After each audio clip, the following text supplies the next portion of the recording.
they fiercely assail. In every speech it's the villain they unveil. From racism, patriarchy they rail. You know ain't nothing and way they prevail. Ushering in their marches utopias, the end game. The turmoil strikes they aim to overthrow the old, establish their claim. In the vision they abolish everything. They need capitalism for the pain of clever life. These are the four goals of the woke. Embedded in actions, words they invoke. From pushing your way to monsters, dreams in the dance of power, scheme and steam. In every move, their agenda gleams. Remember, nothing's ever as it seems. So, instrumental.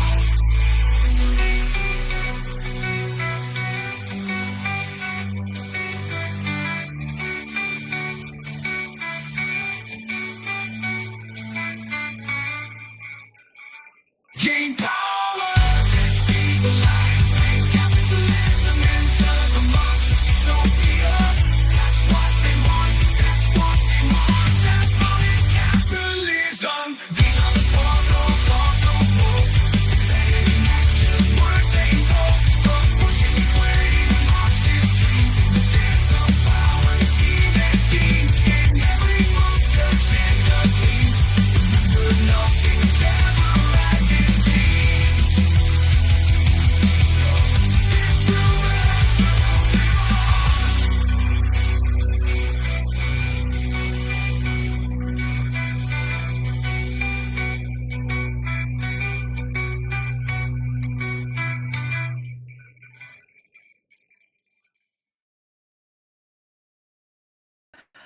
What up, guys? Welcome to a special impromptu spy stream. Now, this is a rare public spy stream because normally spy stream is a supporter-only exclusive, but today we are doing something that I think is going to be a pretty public thing, so I felt comfortable streaming it publicly, and I think it's going to be a fun time, and I'm just trying to get my spy stream guide up, and I don't know if my computer's going to let me do that.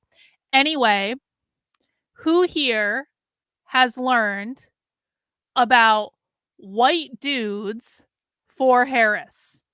Now, this has been making the rounds on Twitter lately. In fact, Glenn Greenwald said earlier today, hang on, you can't see it. Hang on.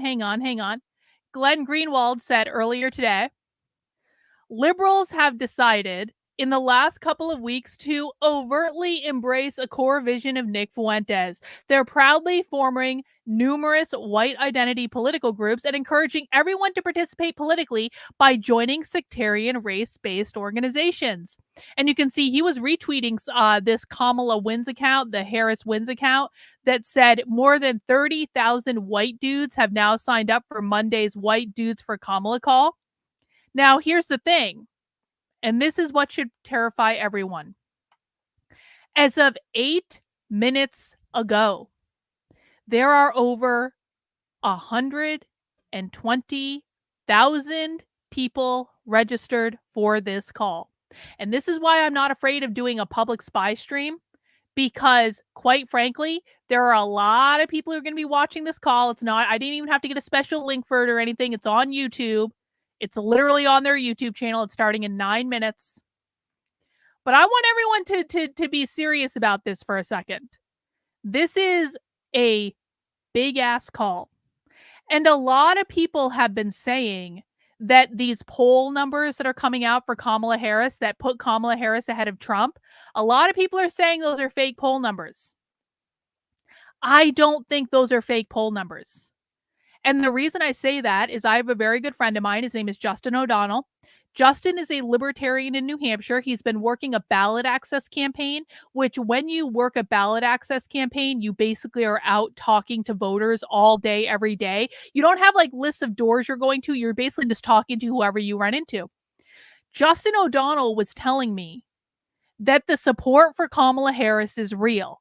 That right after Harris got in the race, people started getting really excited about her, and they started getting lackluster about Donald Trump. So what Justin told me, and again, he's a libertarian. He hates Kamala Harris. This is not like something that's astroturf. But what he was saying to me is that he's out talking to voters, and people who were in love with Trump just like a couple weeks ago, are now not so in love with Trump, which sounds weird, but I've been saying the same thing. I'm like, I was on board with Trump right after he got shot, and then the RNC fucking killed it for me, and then JD Vance fucking killed it for me, and then I was like, I don't know about Trump anymore, and now I'm like, I'm just not voting for Trump anymore because conservatives have now pissed me off to the point where I don't want them to win. But Justin is saying he's seeing this among normal voters too. On the flip side, he saw people that were not excited at all about Joe Biden, who were apathetic, they were discouraged, and then all of a sudden Kamala Harris replaces him, and everyone's excited and everyone's happy about it. Justin thinks those poll numbers are real, and I've known that guy long enough where he is almost always right about everything. So what I did, and I just want to play this for people, I sent Nick Fuentes a super chat on last week. I think on Thursday. I sent Nick Fuentes a super chat. Oh yeah, see, this is the typical conservative strategy. If I say I don't want to vote for Trump, the typical conservative strategy is to insult you. This is how conservatives think they're going to win votes. I say, you know what? I don't want to vote for Trump, and they go, "You're fat and ugly and you're being emotional and we should repeal the 19th." And I'm like, Bro. You think that's going to win votes? Here's the other conservative strategy. You're astroturfed. Fucking hell, I wished I was fucking astroturfed, man. I wish I was astroturfed. I fucking wish. But you tell conservatives what they don't want to hear, and they'll insult you and they'll complain and do all this stuff. Anyway, so I sent Nick Fuentes a super chat, and I said, here is what I'm hearing. What do you think about this? Here's what he had to say last week. Carlin B sent $25. We need better memes. Good tie tonight. I'm hearing from activists working ballot access campaigns who are talking to a lot of voters that excitement for Trump is fading fast, and voters went from apathy and dissatisfaction with Biden to excitement for Kamala overnight, and the polling support for her is real. What do you think? Hey, well, thank you, Carlin. I agree with you 100%. I think they're severely underestimating Kamala and totally overestimating Trump. Complacency is set in. Enthusiasm has given way to delusion. And I think they're in for a rude surprise. Like, she's going to get a big bump after the DNC. The polling's going to tighten. It's going to be a close race. And I think you're right. I think Trump is just not a very strong candidate. He's not as strong as people think. So I totally agree. I think they're just not in touch with reality. I think they're too far up their own assholes, for lack of a better expression. Now, I'll tell you this. When Justin O'Donnell tells me something, and then Nick Fuentes says, I agree with that thing, these are two men in my life that are almost always right. And they're two very different men in my life, too. Justin O'Donnell is a libertarian. He doesn't like Nick Fuentes. He would not get along with Nick Fuentes. I guarantee Nick Fuentes wouldn't like Justin O'Donnell. But what they have in common is they are almost always right. And so when I have two different people telling me basically the same thing, and I'm feeling it too because I don't want to vote for Trump, and the only thing I'm getting from conservatives is everyone that doesn't vote for Trump is a Democrat. So, Carlin, you must be a Democrat and a communist. And you're fat and ugly and have stupid hair, because this is literally what conservatives do when you say, you know what, I'm not sure I'm going to vote for your guy. They go, you're fat and ugly and shouldn't be able to vote. I'm like, well, I'm definitely not voting for your guy now. Definitely not going to happen. You want me to play Nick again? All right, I'll play Nick one more time. We have time. One more time.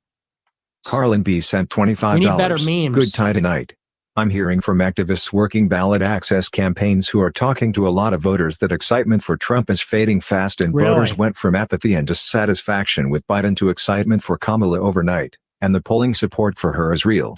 What do you think? Hey, well, thank you, Carlin. I agree with you 100%. I think they're severely underestimating Kamala and totally overestimating Trump. Complacency is set in.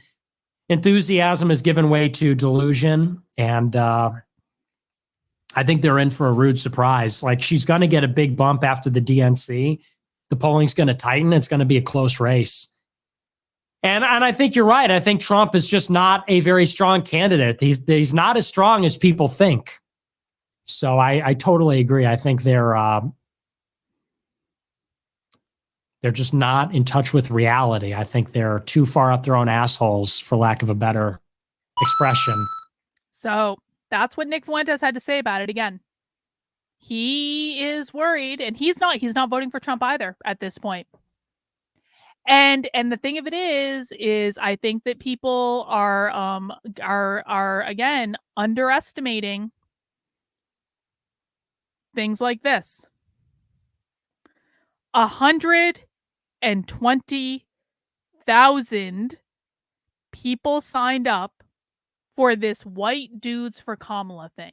Literally, all these people have is a homepage. That's it.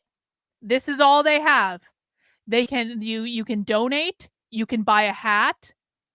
They have literally sold thousands of these hats. This is all they have. Why can't people buy this much of my merch? I'm just saying. We're all of you. Anyway, so we are going to be watching their organizing call. It's going to start in about 2 minutes. They have a variety of speakers for tonight, and I want everyone to feel free to make fun of them copiously. Who do they have speaking tonight? Let me see. We are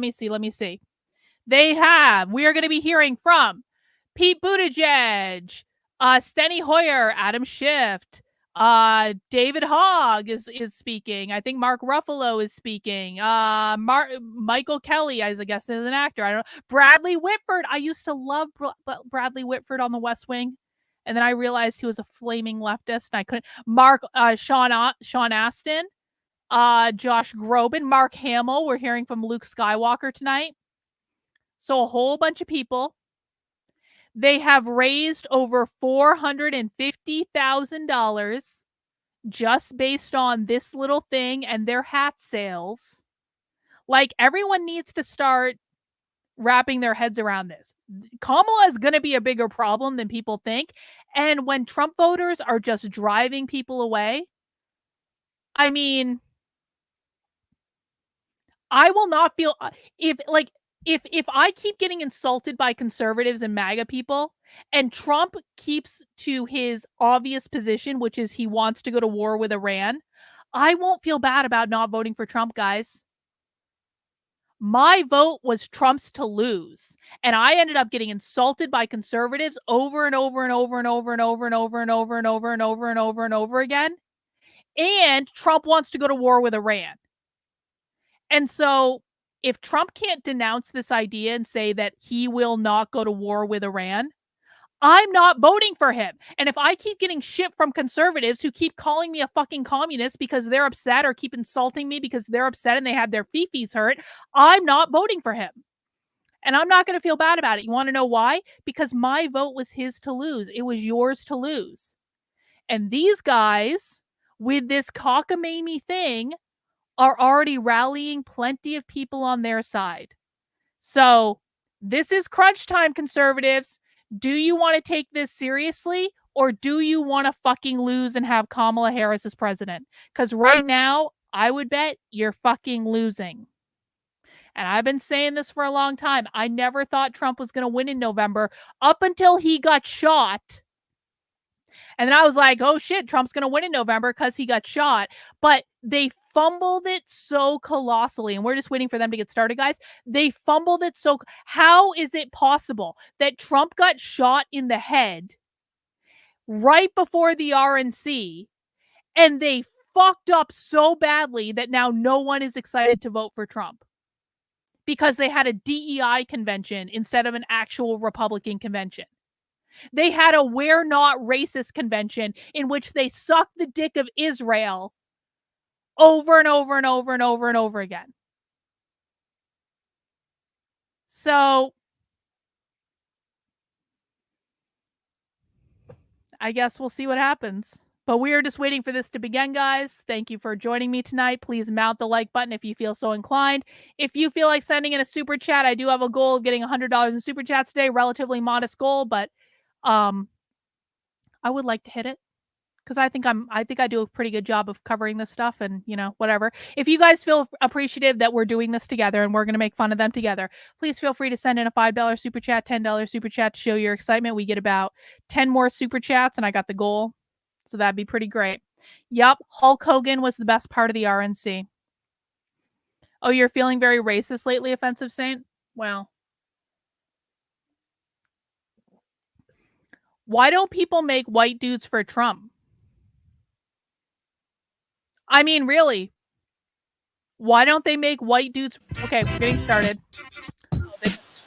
Cheesy Democrat music. They always do this. Cheesy Democrat music.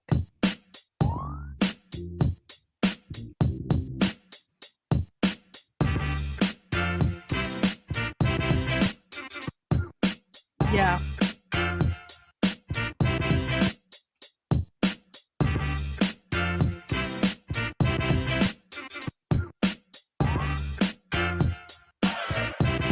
Who's this? This is who you're losing to, conservatives. This right here. This is who you're losing to. Everyone just needs to take can hear you all now, this in. guys. So sorry about that. This is who you're losing to.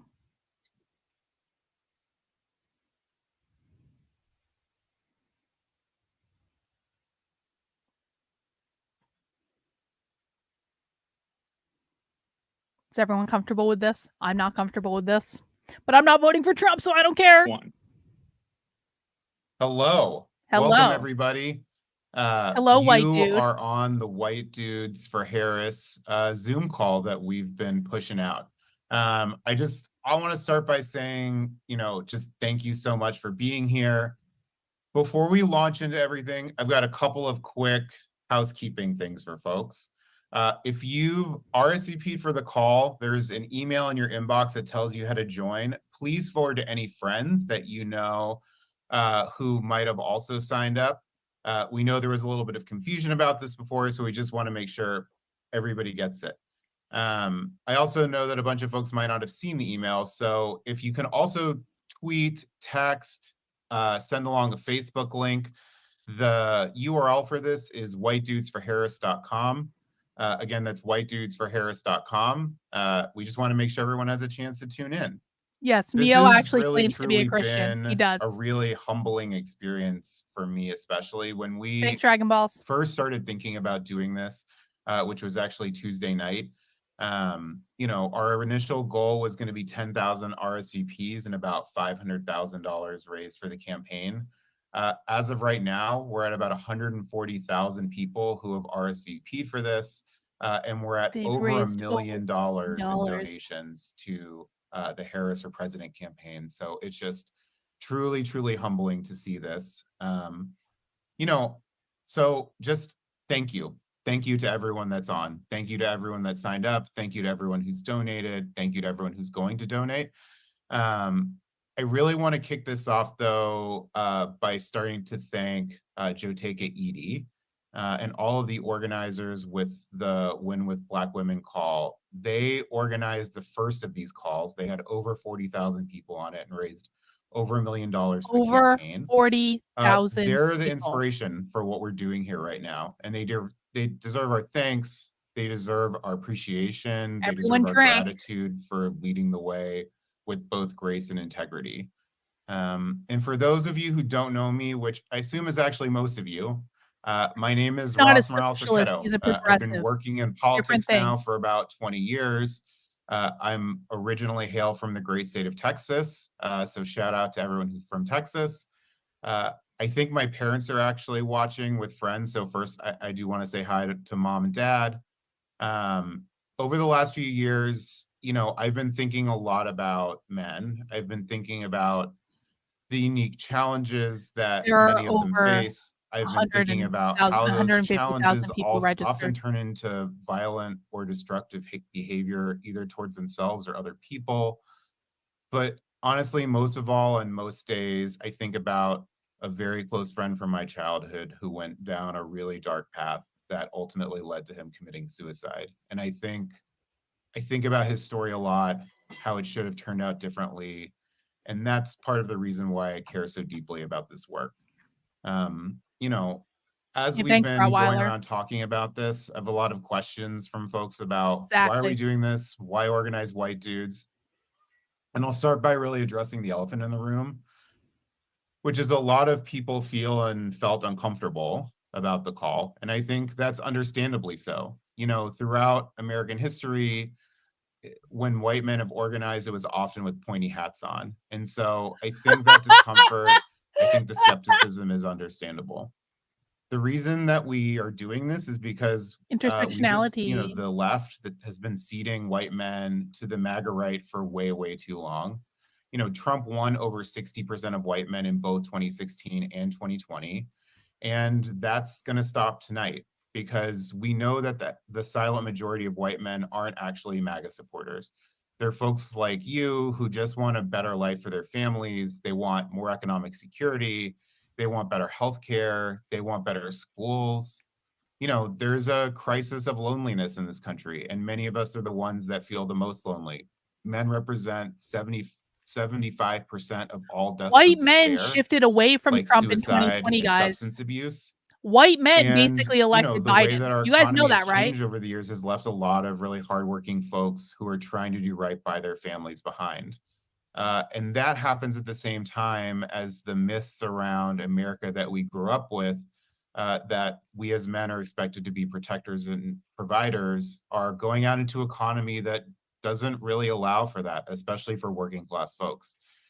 And sort of like compounding on that, you know, masculinity as a trope has been co-opted by the MAGA right into something that feeds into and exacerbates the loneliness epidemic, as well as the mental health crisis that many face that end up leading to Toxic really destructive masculinity. behaviors. We aren't the only ones that are hurt by these things. Black and brown people, LGBTQIA plus people, especially trans women and indigenous people, and, you know, all sorts of other folks in our society who've been historically and often still today are marginalized and being hurt, demonized, and marginalized even further. So, you know, Totally. these people are our friends, they're our neighbors, they're our partners, but even if they weren't, they're just like our fellow human beings. And that should be enough for every single one of us on this call. So we created this space to listen. We want to learn, be inspired, and then get engaged. Throughout the call, we'll be making a ton of asks, financial and volunteer. As I said at the top, all the proceeds from your donations will go straight to the Harris for President campaign. And if you look in the upper right-hand corner of your screen, you'll see a donate button. If you scroll down below the little window, you'll also see quick donate buttons. And together, we're all going to make sure that Vice President Harris is the first Black woman, They've already the first raised South Asian and South Asian woman, and the first woman president. $400,000 She since this can win. started. She's ready. And she needs literally every single one of us to do our part to make that happen. So just being very clear, we need a lot of white dudes to sign up and knock on doors, be on calls like this. But tonight, right now, what we need for folks is to be able to give money. The link is in the bio. I need the people link to give me donate money is in the top form of right. chats. You can also buy a hat, and you can give. You can give until it feels good. See? And then you should give until it hurts a little bit. Look at that. And Thank then you, keep Kino. giving until it feels good again. And with that Yeah, a little bit, sort of right? opener, I'm really, really honored to introduce our first speaker, someone who has been a friend and collaborator over the years, someone for whom I have an immense amount of respect. He has so much integrity and strength of character. I'd like to introduce Maurice Mitchell, who's the director of the Working Families Party, to give us a little bit of a different perspective. Working Families on Party, why it's so important socialists. for us to be organizing. These are Maurice, progressives, kick it but off. the Working Families Party is socialist. Thank you so much, Ross. And good evening. I'm Maurice Mitchell. I'm the National Director of the Working Families Party. It is a true pleasure to be with all of you tonight. And I'm calling you from the Mets game because, as many of you know, the work of a dad never ends. And I want to address the obvious. I'm not sure if you noticed, but I am not a white man. Yet, here I am, opening up the White Dudes for Kamala call. and stranger things have happened. Intersectionality. But let me explain why We I'm had on to this do call. this. At the Working Families Party, we believe in this crazy idea that in a democracy, the people should govern, not the wealthy and well-connected. And Social. that means being in dialogue with people just like you. And I represent millions of our members who come from all ethnicities, including a lot of white dudes. And being from Long Island, I grew up, I befriended, and I worked with and worked behind and worked for dudes just like many of you on the call. And one thing I know for certain is that across many of our differences, and we have many differences, so many of us want the same things. We want good schools for our children, good paying jobs, affordable homes. And while we may They argue don't even loudly care. over things like Doesn't sports, matter. so many of us are on the same side. And here's the thing. White nationalists in MAGA, they want to speak for you specifically as white men. And I get it, as part of the vast majority of white men that are not a part of that extremist movement that has turned into a cult, you're focusing on your life. You're doing good in your personal life and doing no harm out in the world, and that could feel like enough. But in these times, silently disagreeing is not enough. Yep. White When elected nationalism meets officials and capitalism. internet trolls Exactly. like Congressman Tim Burchett call Kamala Harris, the Vice President of the United States, a DEI hire, or Fox Business contributor and father of four, Alec Lace, calls the VP, and I quote, the original Haktua girl, or when JD Vance says things like, oh, she's a childless cat lady, or when Trump says she's as dumb as a rock, your silence signals agreement. Silence is VP violence. Harris deserves people engaging with her record and policy proposals, not a discourse rooted in racism and sexism. So don't allow this fringe cult to speak for you and poison the well. This is your time to stand up for not just the VP, not just for Kamala Harris, but for democracy, for community, Defend that bitch. and for family. Defend and I'm that not black saying lady. you have to agree with 100% Kamala of needs her white men policy to defend her positions, now. but you can still engage, be curious, and ask questions in the spirit of solidarity, as you are in motion with all of us who are seeking a better democracy. Comrades. And not just solidarity for her, but solidarity for all the people who stand to lose if MAGA wins, and all the people who, with you, can build a fairer, more compassionate, more prosperous, more democratic country and world if VP Harris wins. I'm inviting you all to get in formation with the pro-democracy forces uniting against fascism and uniting across all differences. A coalition that includes Black men and women and LGBTQ folks and labor unions and people like me who want an arms embargo to stop the war in Gaza, and people like me who care deeply about public safety and police accountability, and people like others who want to protect reproductive rights, and everybody of good conscience in between. There's so many people, so many issues, so many identities coming together like never before. And now is your time. I even have joining this coalition is important for two reasons. One, on the other side is right-wing authoritarianism. You don't want my vote? Project 2025, a road for things like weaponizing the federal government against those who oppose this extremist agenda, stripping away workers' rights, reproductive rights, and voting rights. The second reason, white men are a massive part of the electorate.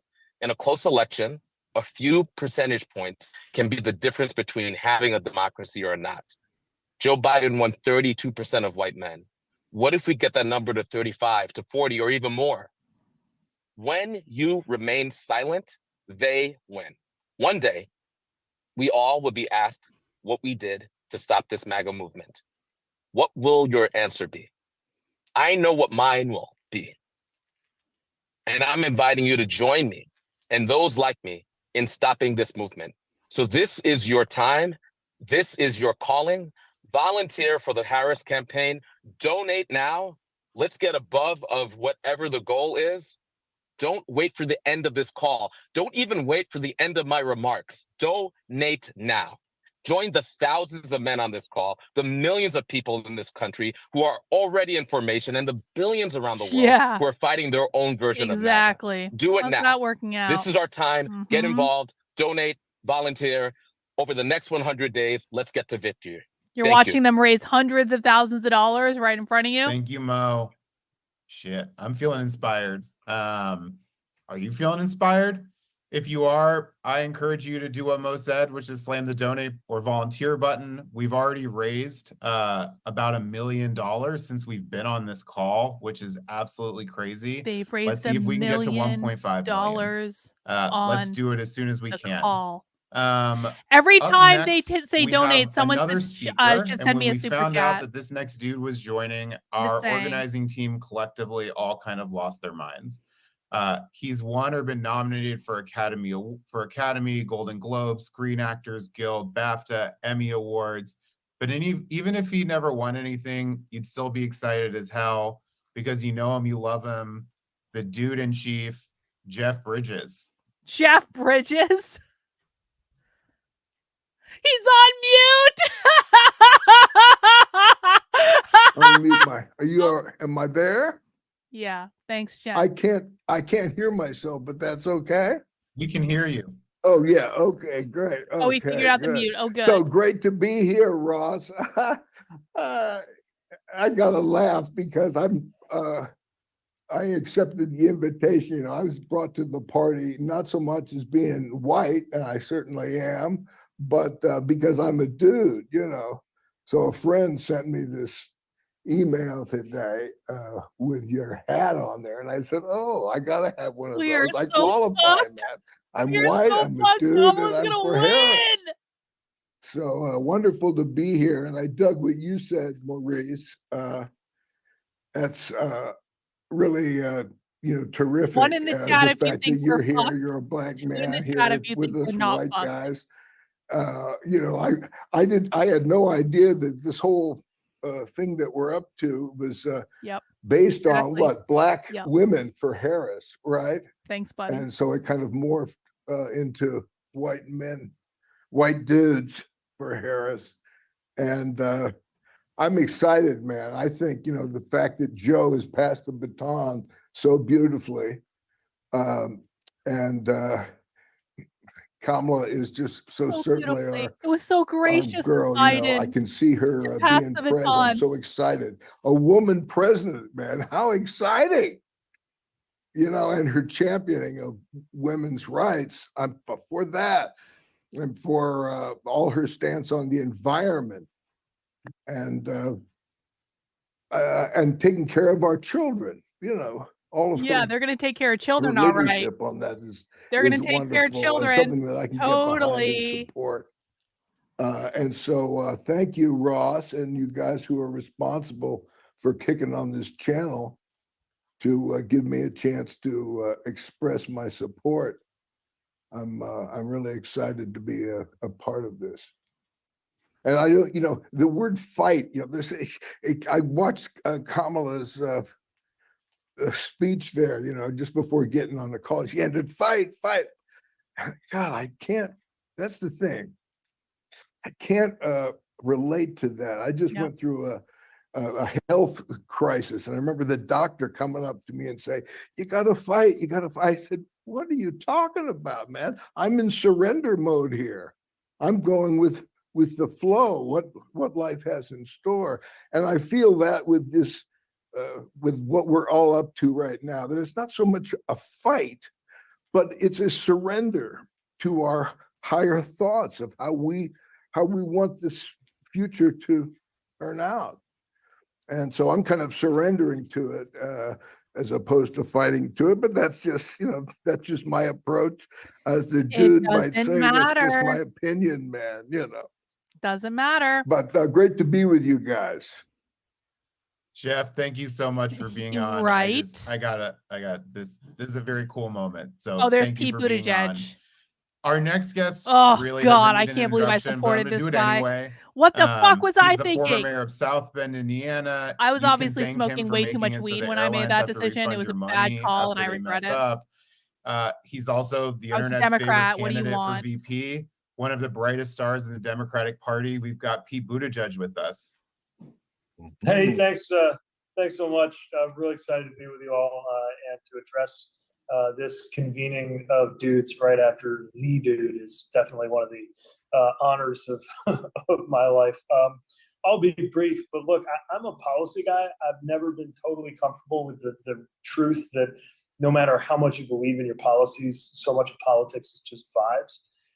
Having said that, Politics the vibes right is now just are incredible. vibes.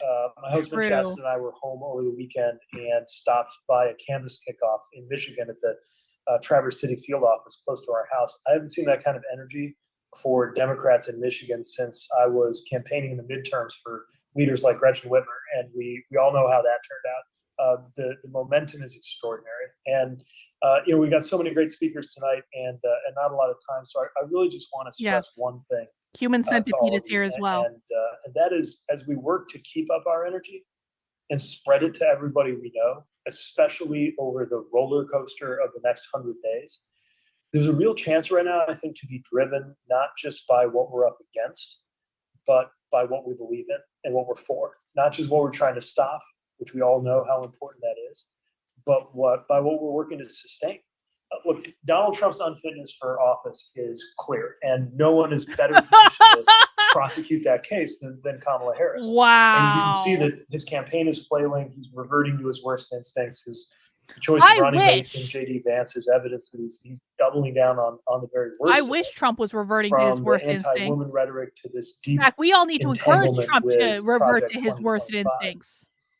But for all of that, what's really filling my sails right now, and what I think Kamala Harris is expressing so well right now, is the positive side of all this, a reminder of what we are for, namely freedom. I'm so glad she has made freedom the theme of her campaign, because I think in so many ways that's what's at stake. And yes, women's freedom is Exhibit A after Donald Trump demolished the right to choose. But of course, men are also more free in a country where we have a president who stands up for things like access to abortion. Men are only free when women are free. The free world and the leader of this country supports access to birth control and to IVF. And certainly men like me and my husband are more free when we have a president who supports our freedom to get married to who we love.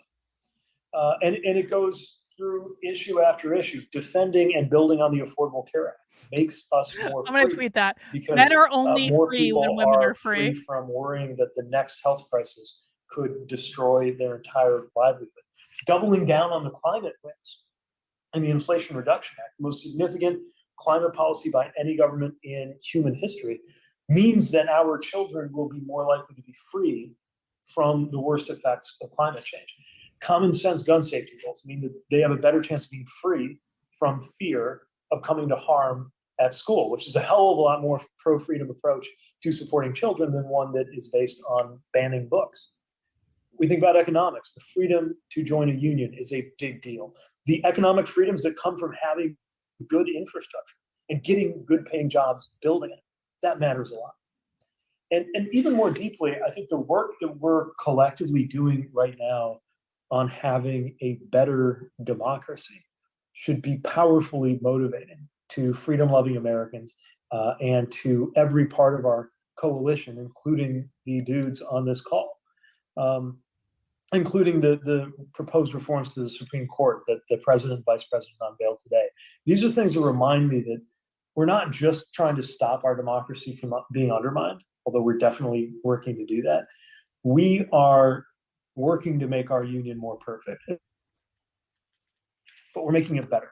So to my way of thinking, it's less so that we are saving our democracy and more that we are building one. And that's what we're part of. And that's definitely something as a father that I'm excited about being able to tell my kids when they're old enough to ask Chastin and me what we did in this incredibly important, really decisive decade in American history. that we came together to make sure that there was a good outcome. You know, and he supporting and his Kamala husband Harris is decided a to have huge, black huge kids as part of a that. political So virtue thank signal. you to everybody for being part of this. Like, they picked them And out I'm really special. excited for what we are going to deliver. Yes, the bad things we're going to stop, but more than that, the good things that we are going to propel in November and beyond. Thanks so much for the chance to join you guys. Thank you so much. And I think that last point is really like the most salient one, is we're not just against shit. Yep. We're for They stuff too. specially selected the black mother As for I'm their saying that, kids I'm also because seeing a note virtue. from Reid Hoffman, who is the founder of LinkedIn. He has just Founder let of us know that LinkedIn. he's willing to match the next $50,000 that we get. Oh, This isn't that is good? extremely cool Oh. because he's actually already maxed out his contributions to the campaign, but he was so excited for this that he's going to contribute $50,000 to an organization that is exclusively working to elect the vice president. So keep going. He's going to match our contributions. And with that, we're going to introduce our next speaker, who I'm personally a huge fan of and have been for a while. I'd like to introduce two-time Emmy Award nominee, five-time Grammy Award nominee, one of the most incredible voices in the world, someone whose voice and face you'll probably recognize, Josh Groban.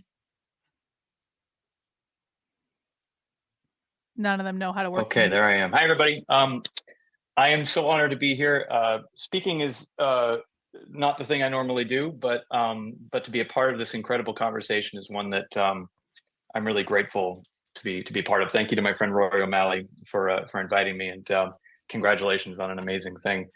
As a musician, I have the great privilege, beyond the other privileges that I've had in my life, to be able to have all different kinds of people come into an audience, to be able to travel the country, to travel the world, to meet people, to hear their concerns, to be able to unite people through the power of music. And it's sometimes a little bit of a scary thing to step out politically sometimes, because people, they'll flood your DMs with hate, and you're going to lose half your audience and all that stuff. But the thing that I am always drawn to, and the thing that I've grown up, and the person that Jack and Lindy Groban, who I think are watching, raised, has to step out when unity, that very unity that I cherish in being able to perform, is at risk in the country that I also live in. And when I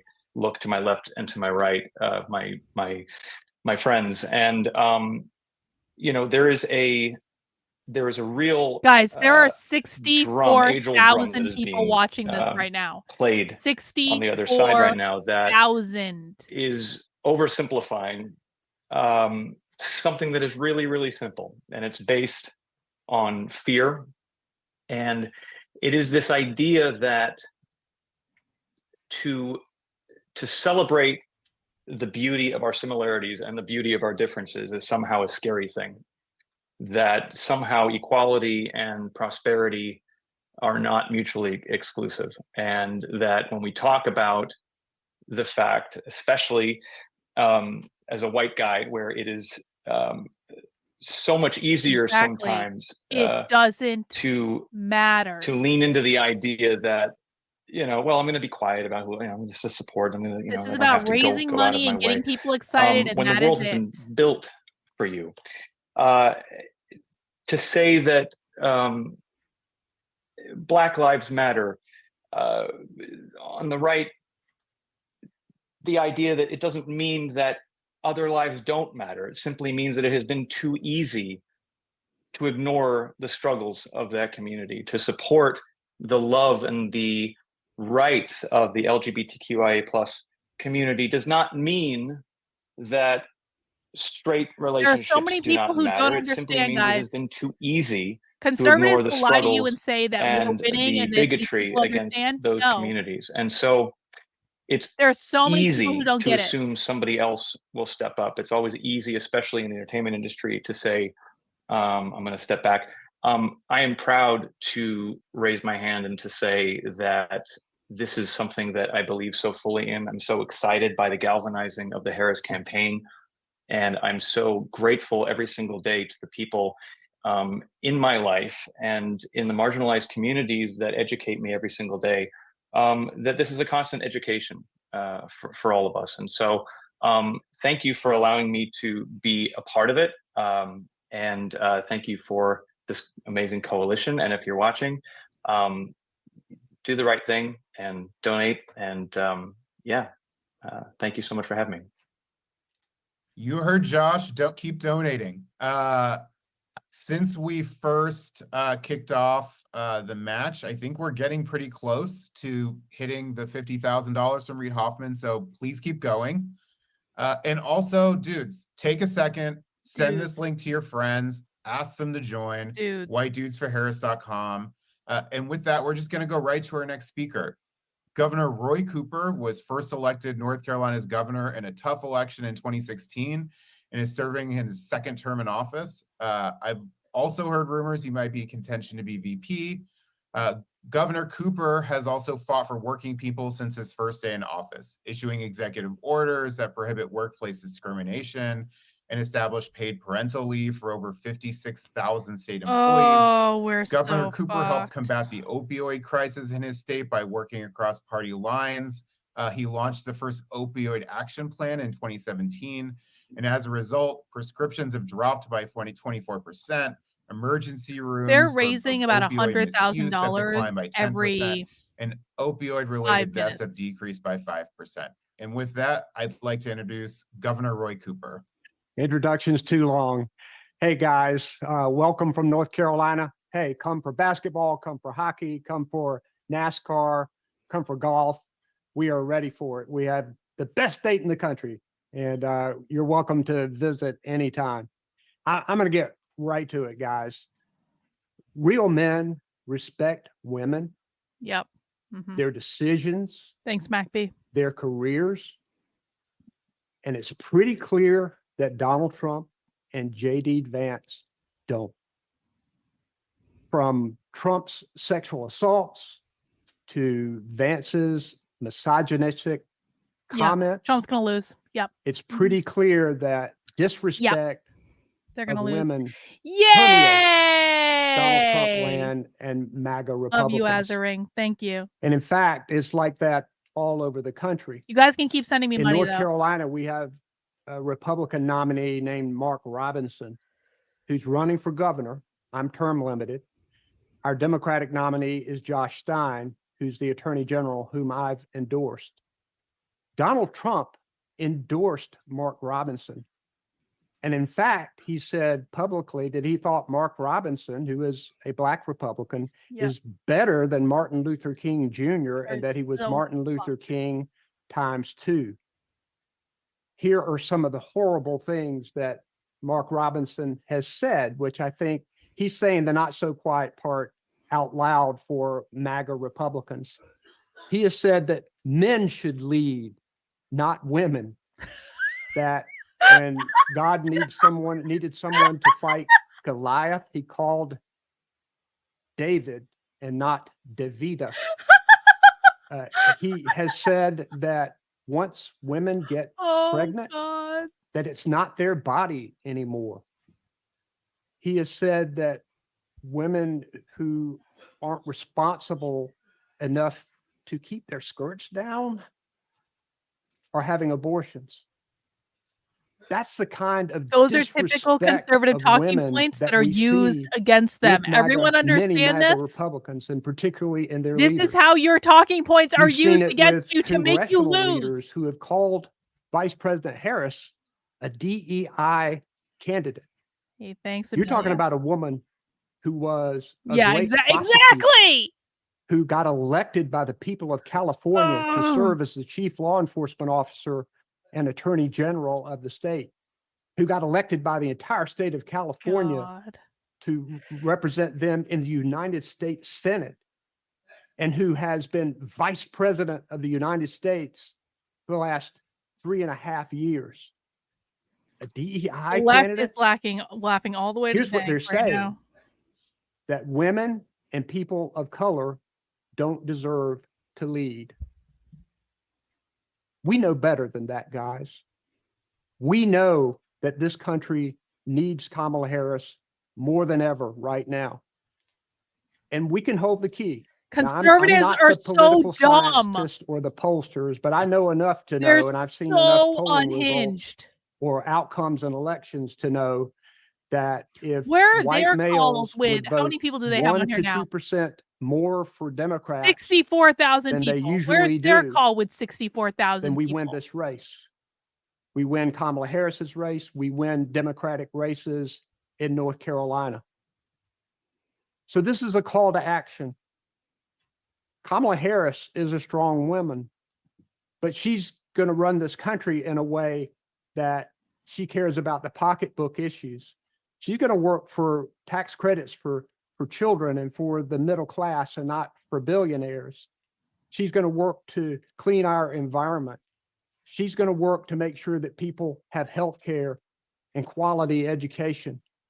That's the kind of person that we need. Totes. So here's what I tell you guys. Be unafraid to go and talk with your friends about the importance of this race, the importance of electing Kamala Harris as president, and the importance to our country. I know we all love our country, and now we can show it by getting to work. Thanks a lot. Keep giving. You keep should. That working. would be hilarious. See you soon. In fact, can you please do that? Thank you, Governor Cooper. And, you know, we all need to do what he just said, which is go out and talk to our friends, talk to our neighbors, talk to our family members. A really quick update. We're now at over $2.5 million raised so far on this call. And we just got a note saying we have another match in. Oh, wow. Director and producer J.J. Abrams just told us that he's willing to give a $50,000 match. J.J. So let's Abrams. go. Let's get that money in. Let's see if we can go. raise another $500,000 in the next 30 minutes. Let's go, Wow. y'all. And now for our next guest, we have an incredible actor, somebody who understands what it means to be in the West Wing because he was actually in the West Wing. Oh no, I love Bradley and whether Whitford, or but I not they hate admit him. it, No. he's also a person who's inspired hundreds of folks to go into politics. I know that because personally, I'm not ashamed to say that I'm one of them.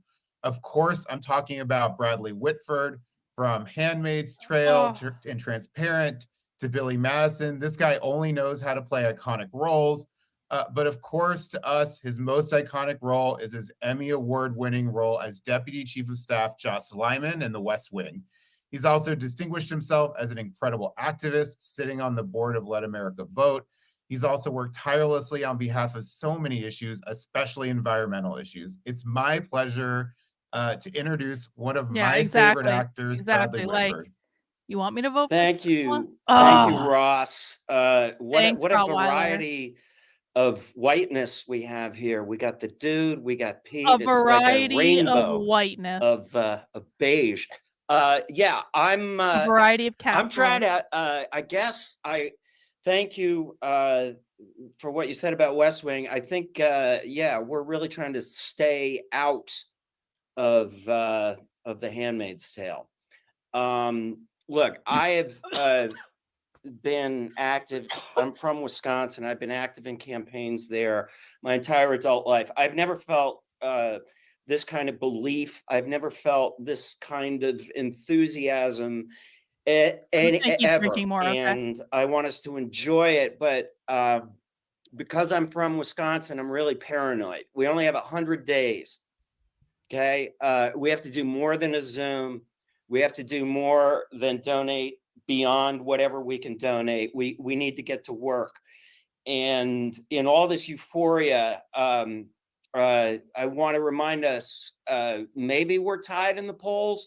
Biden won the popular vote by 5% last time, but he only won by 40,000 votes in the swing states because of the ridiculous electoral college situation. 40,000 votes. I remember we thought in Wisconsin that there would be a margin of at least 100,000. I think it was 20,000. This is so far from a sure thing. and we have to seize this moment. And I just want to say that we need to channel our enthusiasm to galvanize. I know this is what the White Dudes organization is doing.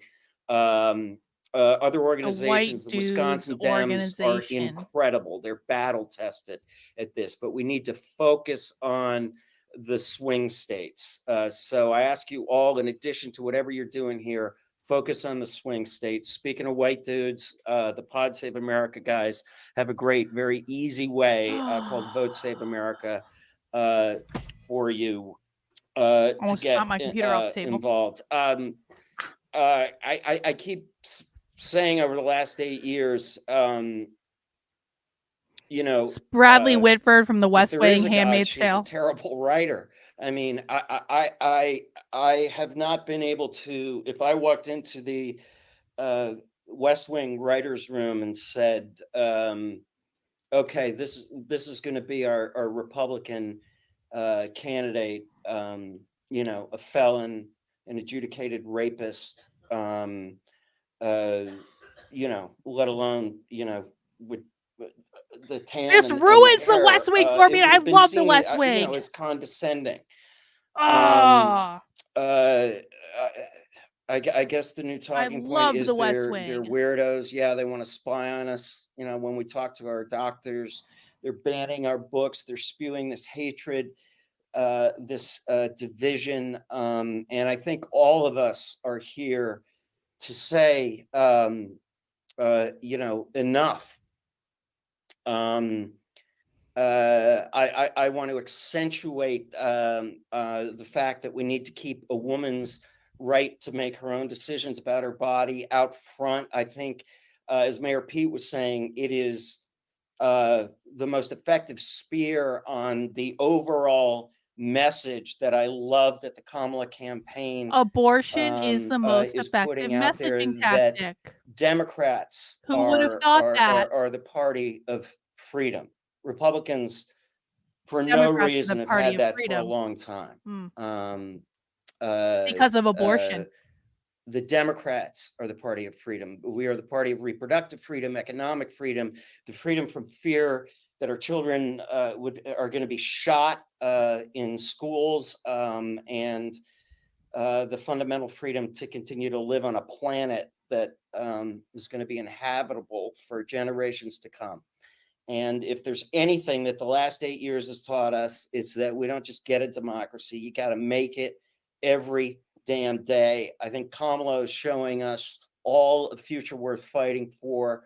And she has the experience to make it happen. Again, we have the perfect candidate at the perfect moment. So please give whatever you can. Let's give her the campaign that our future deserves. Thanks. Thank you so much, Bradley.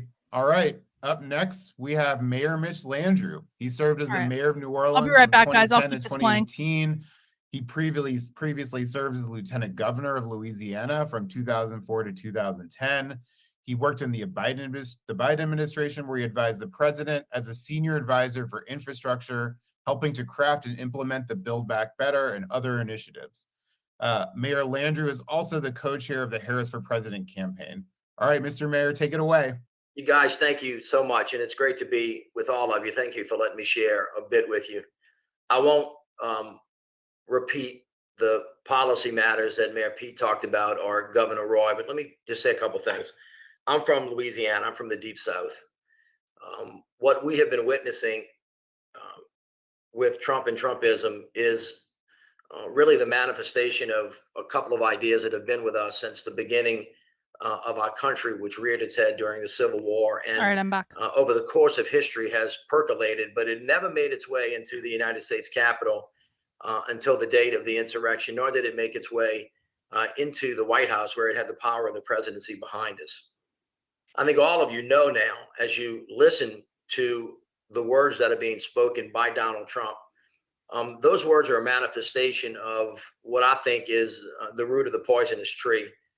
It's a complete rejection of really what America was about, essentially. So when Tommy, when Burchett says that Vice President is a DEI hire, or Tommy Tuberville, who actually, the senator from Alabama, who couldn't find Alabama on a map, says that she's not qualified. Essentially, what they're saying is a burden that women have been carrying, African Americans have been carrying, anybody who doesn't fit the main narrative have been carrying, which is that really some of us are created more equal than others, and that some of us don't get Thanks, to enjoy the Rottweiler. rights and the responsibilities of the burdens of others. And yet, there's been another strain in America that has fought against that. You hear the idea that the arc of the moral universe is bent towards justice, but somebody's got to bend it, and it's getting bent the wrong way. And at this particular moment in history, we really have a struggle in front of us. Bradley spoke to this issue. You have to earn democracy every day. It just doesn't show up. You really got to fight for it. And right now, I happen to think the wolf is at the door of the house of democracy. And then unless we beat it back, unless we really stand up and push it back, then it actually could fall. And once it falls, it is near impossible to get it back. So I do think that we need to stand in this moment. Kamala is carrying on her shoulders 248 years of pain, of agony, of hope, of frustration. And no matter how high she jumps, no matter how many degrees she has, no matter how good her grades are, she's never good enough because they're always moving the line. And I think in that idea, she holds the heart of so many people who have been left out. But what Pete said is also true, that we have on the tip of our hands the future, the promise of America, the fact that America hasn't really begun to scratch the surface of her greatness, but the excitement of her candidacy that you feel out there is this kind of pent up hope that is it really possible that we can get it done? And the answer is yes. However, we got to show up. And I would just say this to the white men of America. This idea somehow that when other people get, we lose, that when some people benefit, we just get left behind. That is absolutely not true. I have 5 kids, 2 daughters. My brother and sisters and I, the 9 of us, have 38 kids, and 19 of them are young women. Some of them are married, some of them are not. Some of them have kids, some of them don't.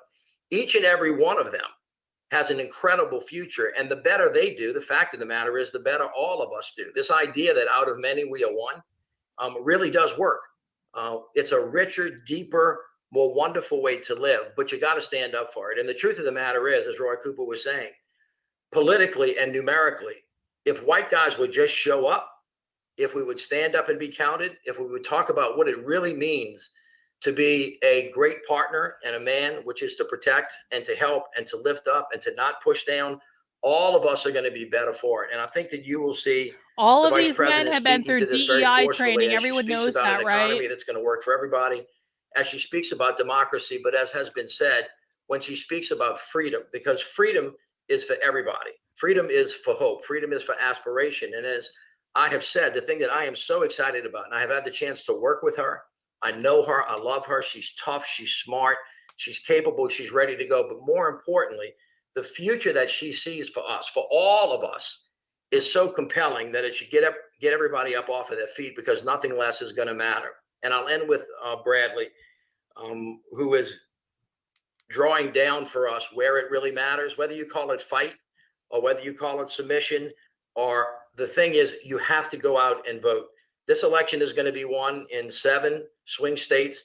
It's going to be won on the margins. It's going to be won when a coalition comes together who believes that when we do things together, we're better.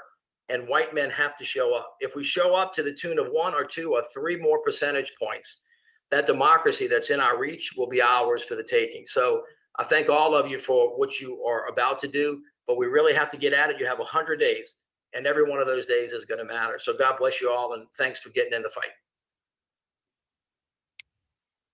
Thank you, Mayor Landrieu. All right. And, it is, I've heard a lot of people say you've got the best accent in politics. I think that I agree with that. So we know that there are some folks who maybe had a hard time getting in at the very beginning of the show.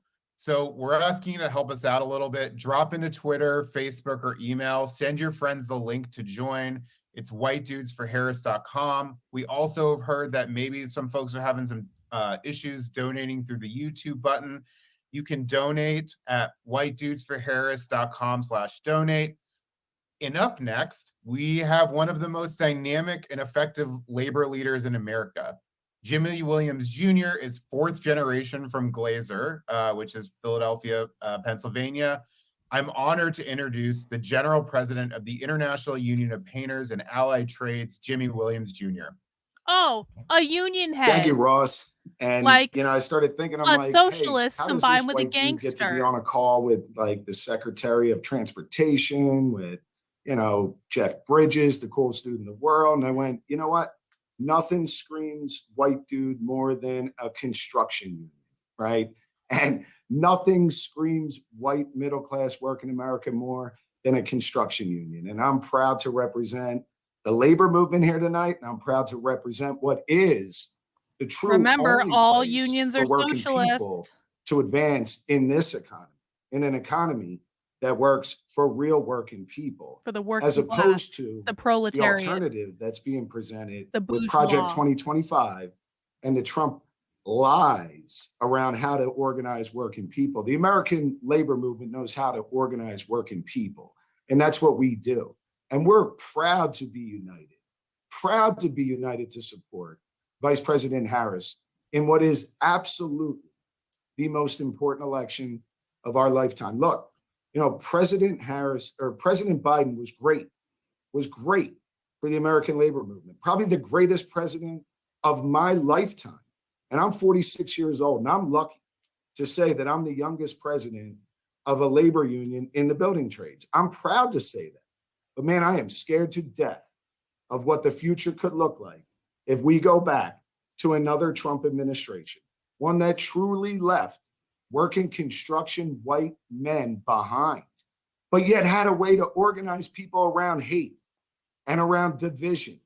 And you know what we are hearing from Vice President Harris is a true plan to move forward. And she stood by President Biden as he passed some of the most landmark legislation to help working white dudes in this country. The American Rescue Plan, which bailed out hundreds of thousands of workers' pension plans, white dudes' pension plans. The bipartisan infrastructure bill that's creating hundreds of thousands of construction jobs for white dudes. The Teamsters president was passed by this chilling administration. socialist talking points. And that's at the just a RNC. scratch. He of the didn't endorse surface Trump. that we can do as a country. That's what's on the ballot. And we cannot sit by quietly like we did in 2016 as white working men in this economy. We have to do more than just donate money. We have to do more than just show up on a Zoom call. We have to talk to our neighbors. We have to talk to our brothers and sisters. We have to speak truth to power. And we have to build this moment because we can do it.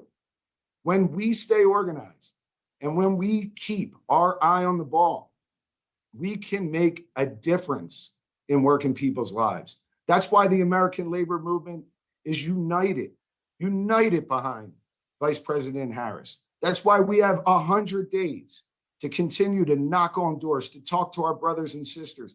Look, the American labor movement is the most popular it's ever been. 77% of workers under the age of 30 want to join a labor union. That's the first time in my lifetime that labor unions have been this popular. And I can guarantee you this much. The only candidate on the ballot that supports the American labor movement is Vice President Harris. And we cannot allow for division around race and misogyny and xenophobia to be the thing that sets us backwards. We have to be united. As a proud Pennsylvanian, I get to cast my vote in a swing state, and I cannot wait to cast my vote for the first female president of the United States, Vice President Kamala Harris. Thank you. Thank you so much, Jimmy. That was awesome. Thank you. I've had a chance to check with our folks, and we just wanted to let you know that so far we've had over 65,000 people participate in this call, and we've raised over $2.8 million, which means that we're halfway to the $500,000 that I was hoping we'd be able to raise in 30 minutes. So let's keep the momentum going. Now's a great time to keep supporting the campaign. On your screen, there's options to give 10, 25, 50, even $100. If you want to max out and you can, that's great too.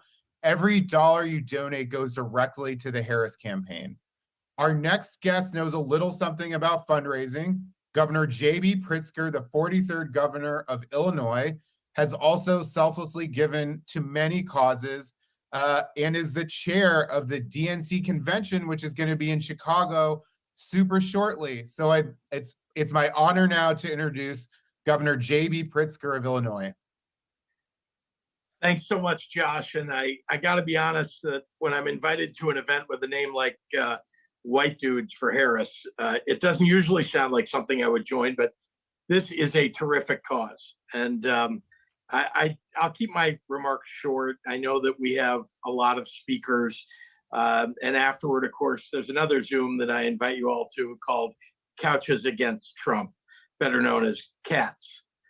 I'm excited to join this call with incredible colleagues like Governor Roy Cooper and Governor Tim Walz, and of course, my friend, Secretary Pete Buttigieg, and with Mark Hamill and Jeff Bridges and Mark Ruffalo. Everyone on this call is doing an incredible amount of work in their states for the Democratic Party, for the campaign, and I thank you all for doing that. All of us are here tonight because we know how hard we're going to need to work for the next 99 days to make sure that Kamala Harris Milo is the next Yiannopoulos president of the United tweeting at me to get States. me in trouble with And Nick. if we're going to win in November, I we need to literally remember that hang on. this is bigger than just, well, I don't want to listen to. I want to tell you guys that I literally have Milo Yiannopoulos right now trying to get me in trouble with Nick Fuentes. I have Milo and Nick fighting over me. Okay, Nick's not really fighting, but Milo is. rights and climate action, raising the minimum wage to a living wage. I choose Nick, universal health by the way. Personal freedoms, and so much more. Now, I've had the pleasure of working with Vice President Harris since she took office, since I took office. Her strength, her skills, her character is clear from the moment that you meet her and get to know her. And her unwavering commitment to the working families of the United States and the most vulnerable of our country proves that she'll be a leader to move us forward. Let's be clear about who Donald Trump and J.D. Vance are. Donald Trump is a 34-time convicted felon, an adjudicated rapist, and a congenital liar. He's a fraud. And J.D. Vance is his mini-me. I even created my own cognitive test that describes the two of them: sofa, dolphin, shark, cats, convict.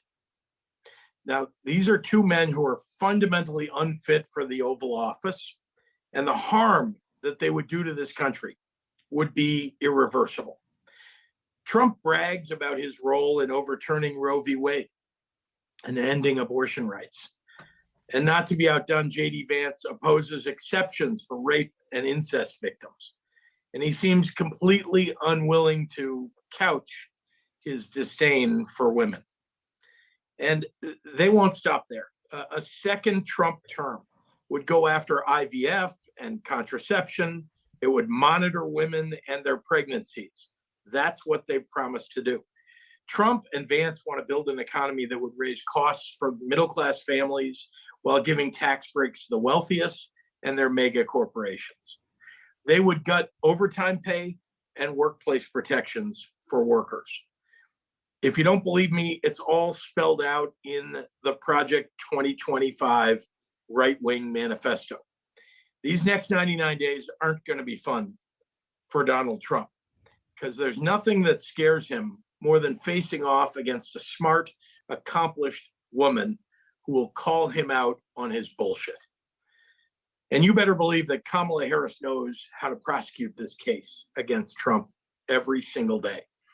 But to win, we also need people making the case right alongside her, like the tens of thousands of people on this call. This is going to be, well, a difficult campaign. It'll be a hard campaign. But I know that we're all ready to put in the work. So here's the ask. God, these people are so fucking plastic. Visit whitedudesforharris.com to donate, volunteer, and then tell your friends and family I to cannot do the same. stand the We have inauthenticity. Is anyone a else real dying of fight inauthenticity? ahead. And so I ask you all, are you ready for that fight? Let's go win this thing. Thanks so much for having me on the call.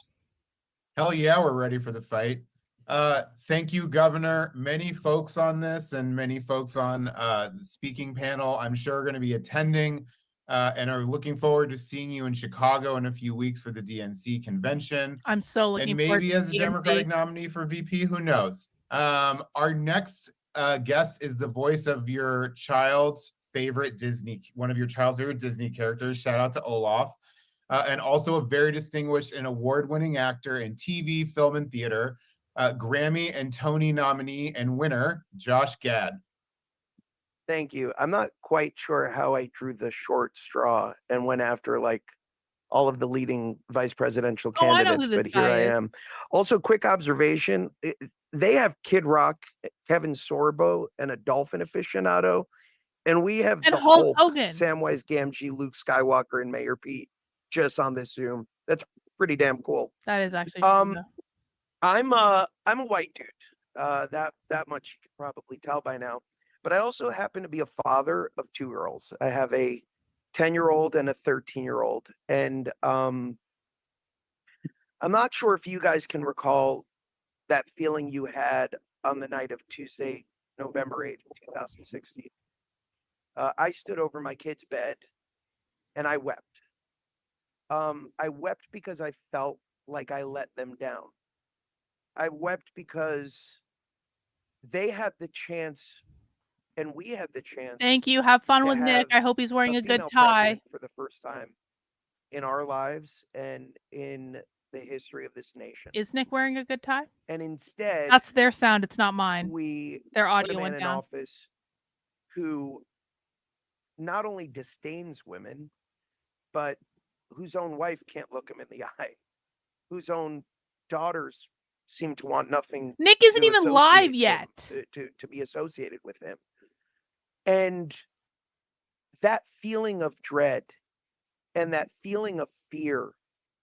Nick and isn't that even feeling live of yet. Why are shame you leaving now? is Credo not hasn't even something I'm gone yet. ever willing or able to allow myself to feel again. Which is why right now I am begging all of you to smash that donate button because we owe it to the next generation of girls to not go through that hellscape times 2025 all over again. There's a fundamental difference this time, though, that there wasn't last time. There's a lot of fear, and I get that. I trust me, I fear it too. But there's also something in the air that I haven't felt in a really long time. Hope. And that feeling of hope, that feeling of being surrounded by people who aren't just voting out of distress and aren't just voting against something, but are voting for something is really special.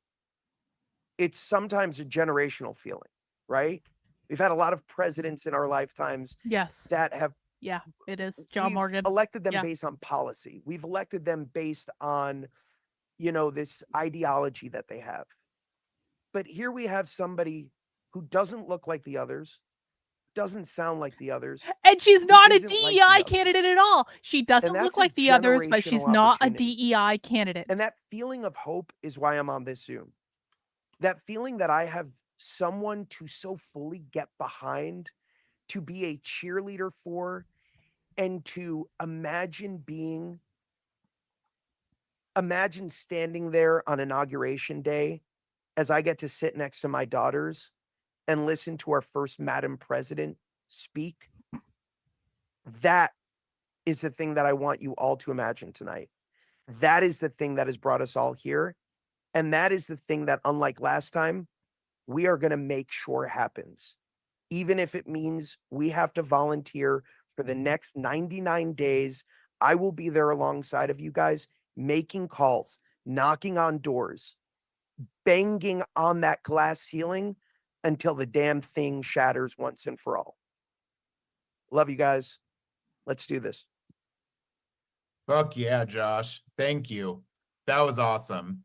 Do what Josh said and smash that donate button. If you've already given, smash it again. If you've already given twice, you're more than welcome to smash it a third time. Our next guest has been all over the news, and folks everywhere have fallen in love with his story, record, and style, especially his awesome hats. We have Minnesota Governor Tim Walz, who's presided over what's up with that historic profile progressive agenda photo? in Minnesota, the highest ranking retired Really? enlisted soldier ever to serve in Congress. Really, He was John? also a coach and a teacher. Please join me in welcoming David Hogg's favorite politician, David Governor Hogg! Tim Walz. Well, thanks, Ross. Thanks for having me on. Oh no, David Hogg's The not yet. anti-Tommy Tuberville, I guess. David Hogg will be it's coming good to up. see you. Mitch Landrieu, good to see you. Any place you're at, I'm here. JB Pritzker and this whole group. Following Josh Gad, I am now complete, Josh. This was it. I'm going to echo that message of hope. My oldest daughter's name is Hope.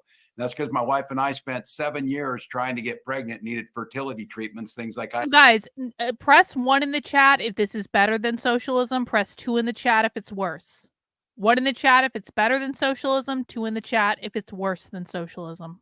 in the class, 12 cousins. And I hear J.D. Vance trying to talk about what a small town is. There's one golden rule in a small town. Those of you under from a small town, mind your own damn business. We don't need it. I don't know who's asking for this crazy stuff that they're pushing. Who's asking to ban birth control? Who's asking to raise the price of insulin?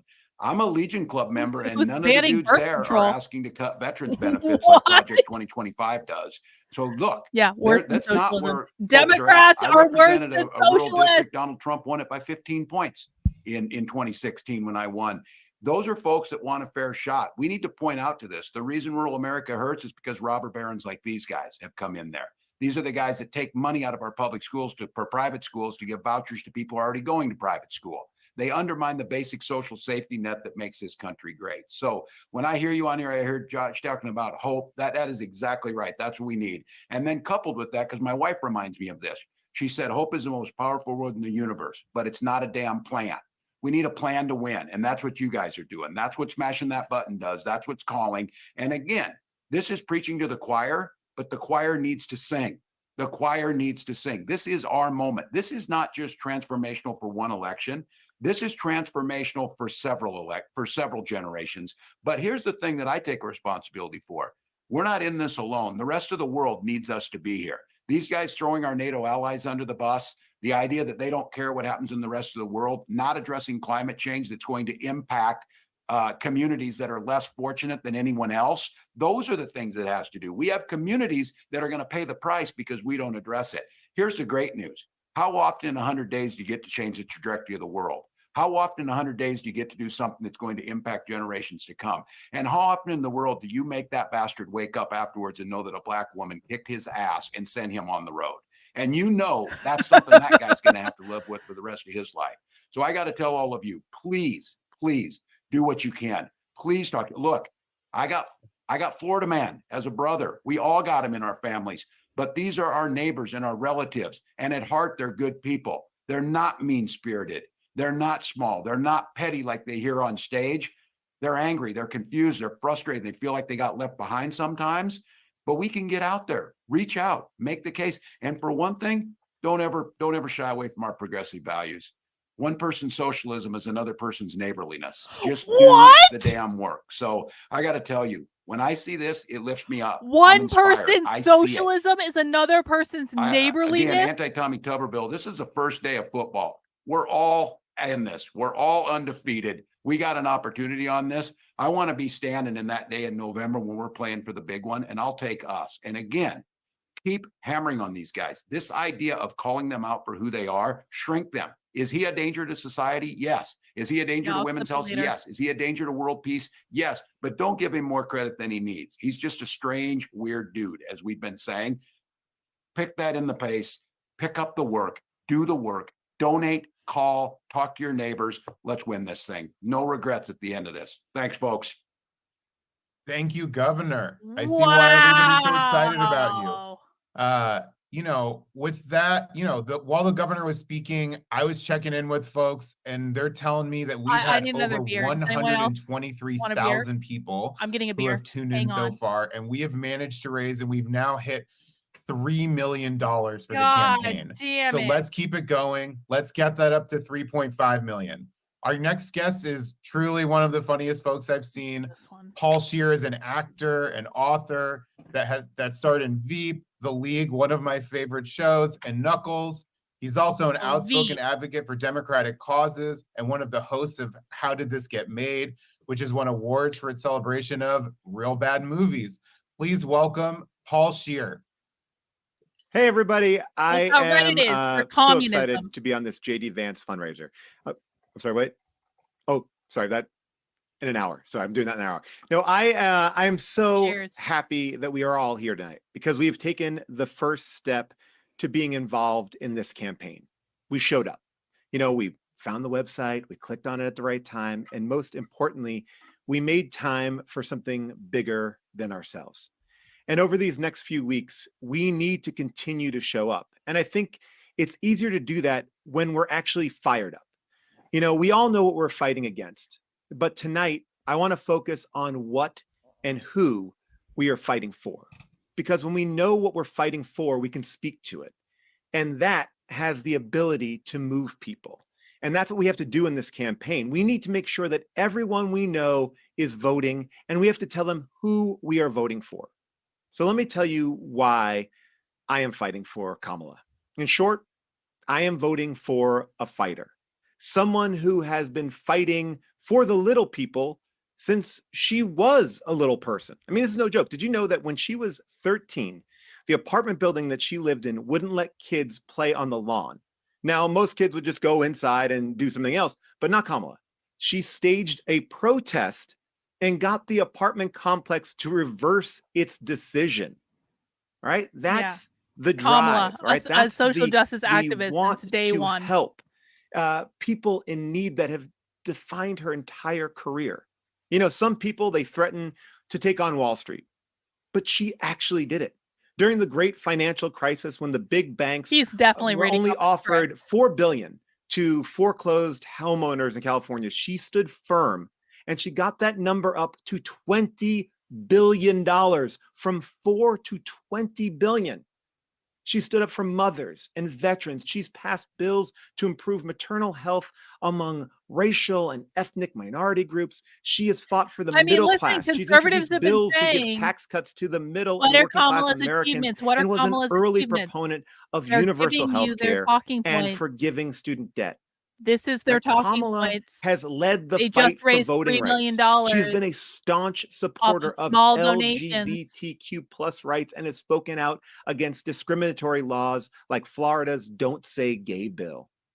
She's also been influential in securing a historic $65 billion investment to expand high-speed internet across the US, which created hundreds of jobs. She stood up to the gun lobby, passing the most comprehensive common sense gun prevention measures in decades, including stricter age limits, mental health services, and funding for community-based violence intervention programs. Kamala consistently stands up early and often as new issues arise, and she's always there to greet them, whether it's help regulating artificial intelligence or fighting for the environment. She was one of the early co-sponsors of the Green New Deal. And more recently, she just got a $3 billion pledge from the US to the Green Climate Fund. She's also the first vice president who's ever visited a Planned Parenthood. No VP or president has ever done that. And she has been continually vocal in her trust for women to make decisions about their own bodies and not have the government tell them what to do. Time and time again, she has taken on tough issues, the ones that don't have an easy fix. But she has shown up, she has listened, and she has leaned in and continued to implement change, all while adjusting her tactics to achieve success as new information comes to light. She is the type of person that gives me something to fight for. And if the past is any indication of the future, this is the type of president America needs, who will fight and get historic reform. This will move us into the future. And that's why I am By with the way, Kamala. conservatives And I are hope tonight fighting inspires this you by saying to stay Kamala gave involved, to some guy stay a fired up, blowjob and one keep time. telling her story Do you and think that talking that to each actually other matters to voters? about Do why conservatives people really think need to that vote blowjobs matter and to who voters? they are I voting for. don't. So mash that button. And But, I have to you know, get maybe ready I'm for my speech wrong. about couches. But Thank you like, so much. Thank you, maybe Paul. I the think you win conservative the talking award point for of best Kamala gave background that guy a blowjob one implementing. time will beat Our out next a guest had the most fundraiser bills that enacted raised into law millions by of U.S. dollars. senator during a single congressional session in over You know? 40 years. He's also one of the most effective senators around bipartisanship. You know, he might make a great VP. I'd like to introduce Senator Gary Peters of the great state of Michigan.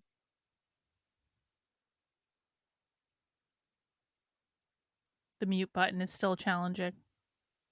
Well, thank you so much. This is just amazing to be on this call with all these folks, all these dudes supporting my friend Kamala Harris. You know, I had the privilege of actually being Kamala's seatmate in the Senate. We got to know each other very well.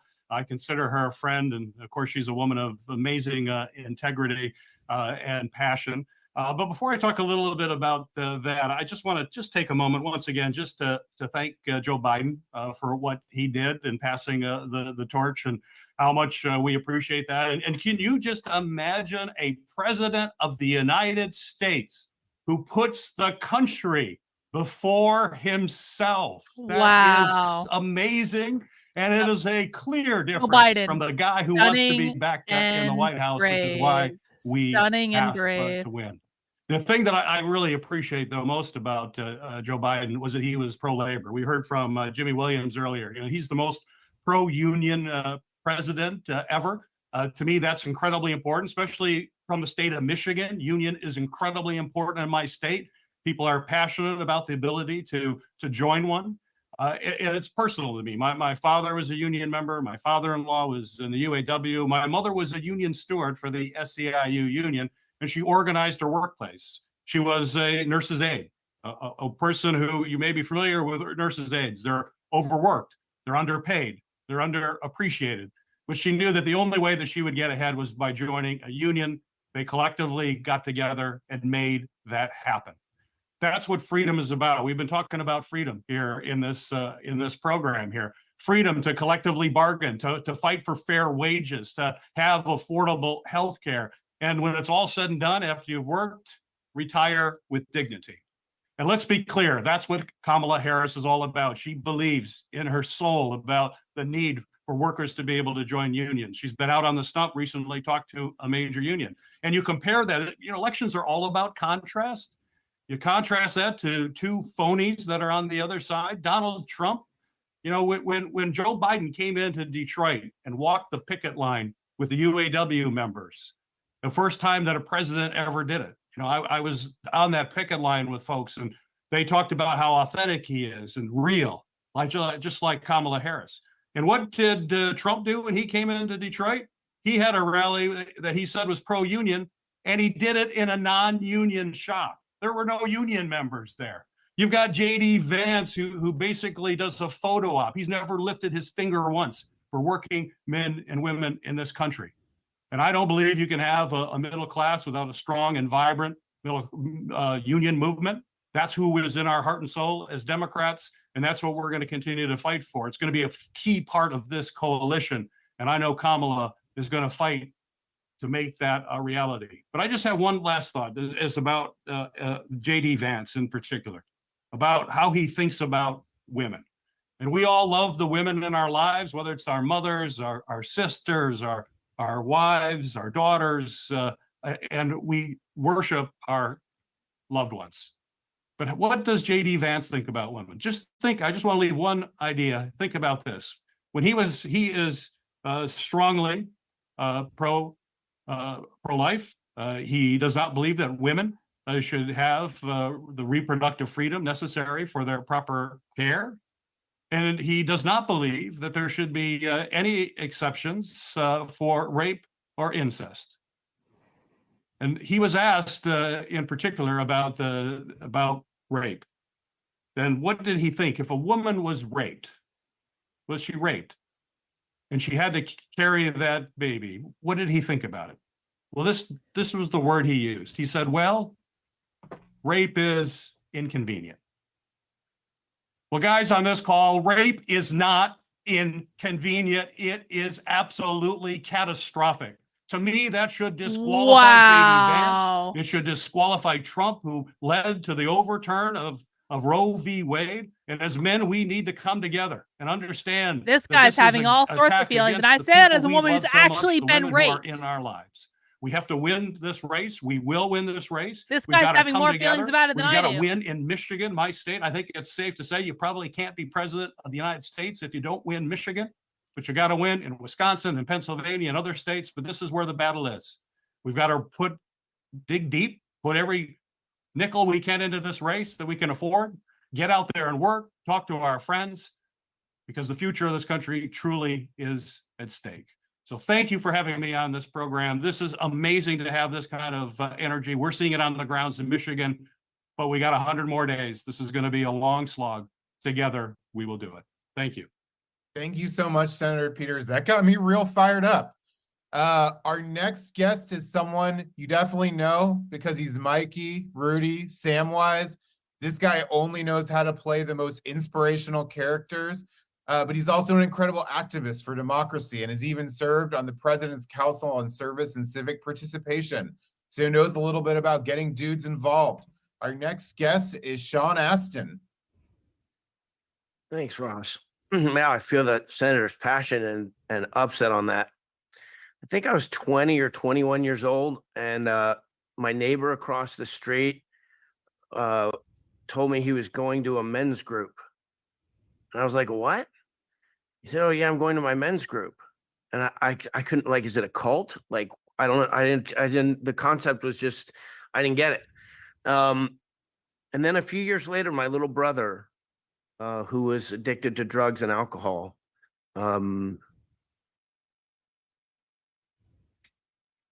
called and agreed to accept help. And so we found a good program for him to go through. He did it 90 days. It was awesome. But like families feel when someone goes through that, there's uncertainty about whether or not they'll relapse, about what's going to happen with their life, you know? And after about, I don't know, 2 or 3 years of him regularly coming, he had moved back to be with my dad on the East Coast, but regularly coming back, and you'd kind of be like, oh, do you have work? Like, what's going on? He was always coming back to be with his men's group. I think they had more than white men in that group. So, but the idea that men can gather to talk about how we feel, interesting, powerful concept. And to include all, we said in our invitation, everyone is welcome. That's a really interesting phrase. Everyone is welcome. You might hear it in other places. I'm pretty sure you can feel that it's true here with this particular political party and this particular candidate. My mother was president of the Screen Actors Guild. I've been married for 34 years with my wife, Christine. We have 3 beautiful daughters. To me, there's reverence. So true. Absolute reverence for women, because mostly I So probably wouldn't true. survive if I didn't, because I barely have a vote with my beautiful women in my life. When I think about smashing the donation button, I think of honoring them. I think of honoring their life and their experience, which I've learned things about women watching my daughters grow up that nobody warned me about. I thought the dad's job was supposed to help prepare them for, college and their love relationships. I didn't know that it was dangerous for women to just walk down the street. I didn't know that they would, I just didn't understand the kinds of things that affected them. in the ways that they do. And as a father, that you just want to protect. You just want to protect them. You want to help them. Lifting up a qualified, tested, proven woman into the presidency so that all girls for all time can know that that's possible, that our country, get the placemat out when you're with a kindergartner and you're looking at the placemat of the presidents, not one woman. And the other side, they try and take everything that's good about us and demean it. Kamala Harris smiles. She laughs. She dances. She has joy. She's alive. And they try and ridicule her for that. And they try and undermine us for that. This is a serious person who can prosecute a tough case against people when she's in the Senate. Those are some of the most exciting moments during that awful time, was watching this senator take them to task. Kavanaugh and some of those other people that I watched her fully prepared for her moments. Wow, So he is like passionate, exquisite bro. with her use of language. Such seriousness of purpose that she has. Full package. I'm a leader of my union.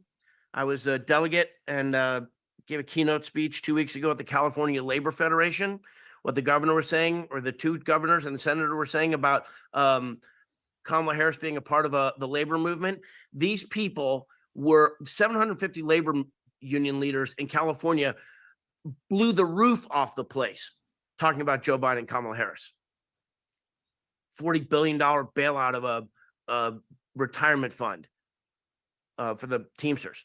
All these things, they had the receipts. The UAW president, Sean Fain, the Teamster, or the flight attendant labor president, Sarah Nelson. These people were talking about the Democratic Party and these Democratic leaders in terms that were just so inspiring. So I just want to say like two last things. I have been so proud to be a volunteer. I don't know how many people when you're watching this, if you're watching back, have ever actually volunteered. You're looking at over it. The strongest, toughest professionals, and by toughest, I mean the quality of their minds, these professional politicians that are here. I don't know how many of you watching understand the professional world of politics, but what I interfaced was as a volunteer. Show up at the place in the mall and get on the phone and start making the calls. I actually got to canvass with Dolores Huerta. If you don't know who Dolores Huerta is, she was co-founder of the United Farm Workers Movement. And I went door to door with Dolores Huerta I was looking at all the cameras that were following us and thinking about what I was going to say. Dolores wanted to make sure that the person whose door we were knocking on knew where their polling place was and knew what time knew what date it was. And if they didn't understand, she took whatever time it took to explain it to them. Details matter. Caring about the details with each my father always told me every human interaction is sacred. So I'm committed that today, what I did, I'm a very busy guy. I'm finishing my master's. That's another thing. I've learned getting my master's in public policy and public administration that the mid-level bureaucrat administrator in our country, they're heroes and they get totally overlooked by this process. And I'd like to have a president who actually cares about them, not who wants to cut all the funding to their department. Those people need support, these administrators. And finally, I would just say that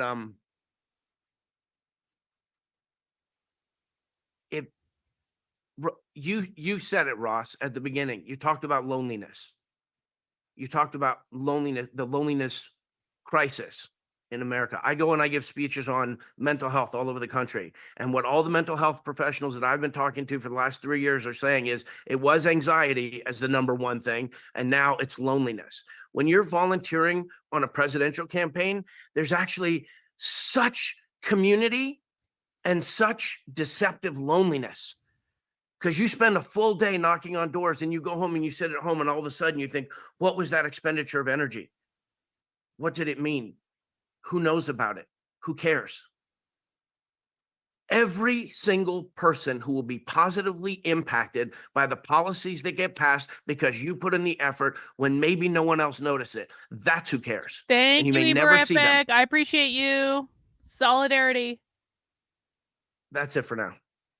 Thank God, Sean Astin. Wow. Thank God, Thank Rudy. you so much, Sean. That was really, God, really powerful. that was so I painful. love the idea of thinking about I want to who we're just like honoring kill when we myself right now. donate Not to Vice really. President Not really. I'm Harris, being and colloquial. I don't I really thank mean you it. for that I really, didn't really kill deeply myself. I would personal never do story. that.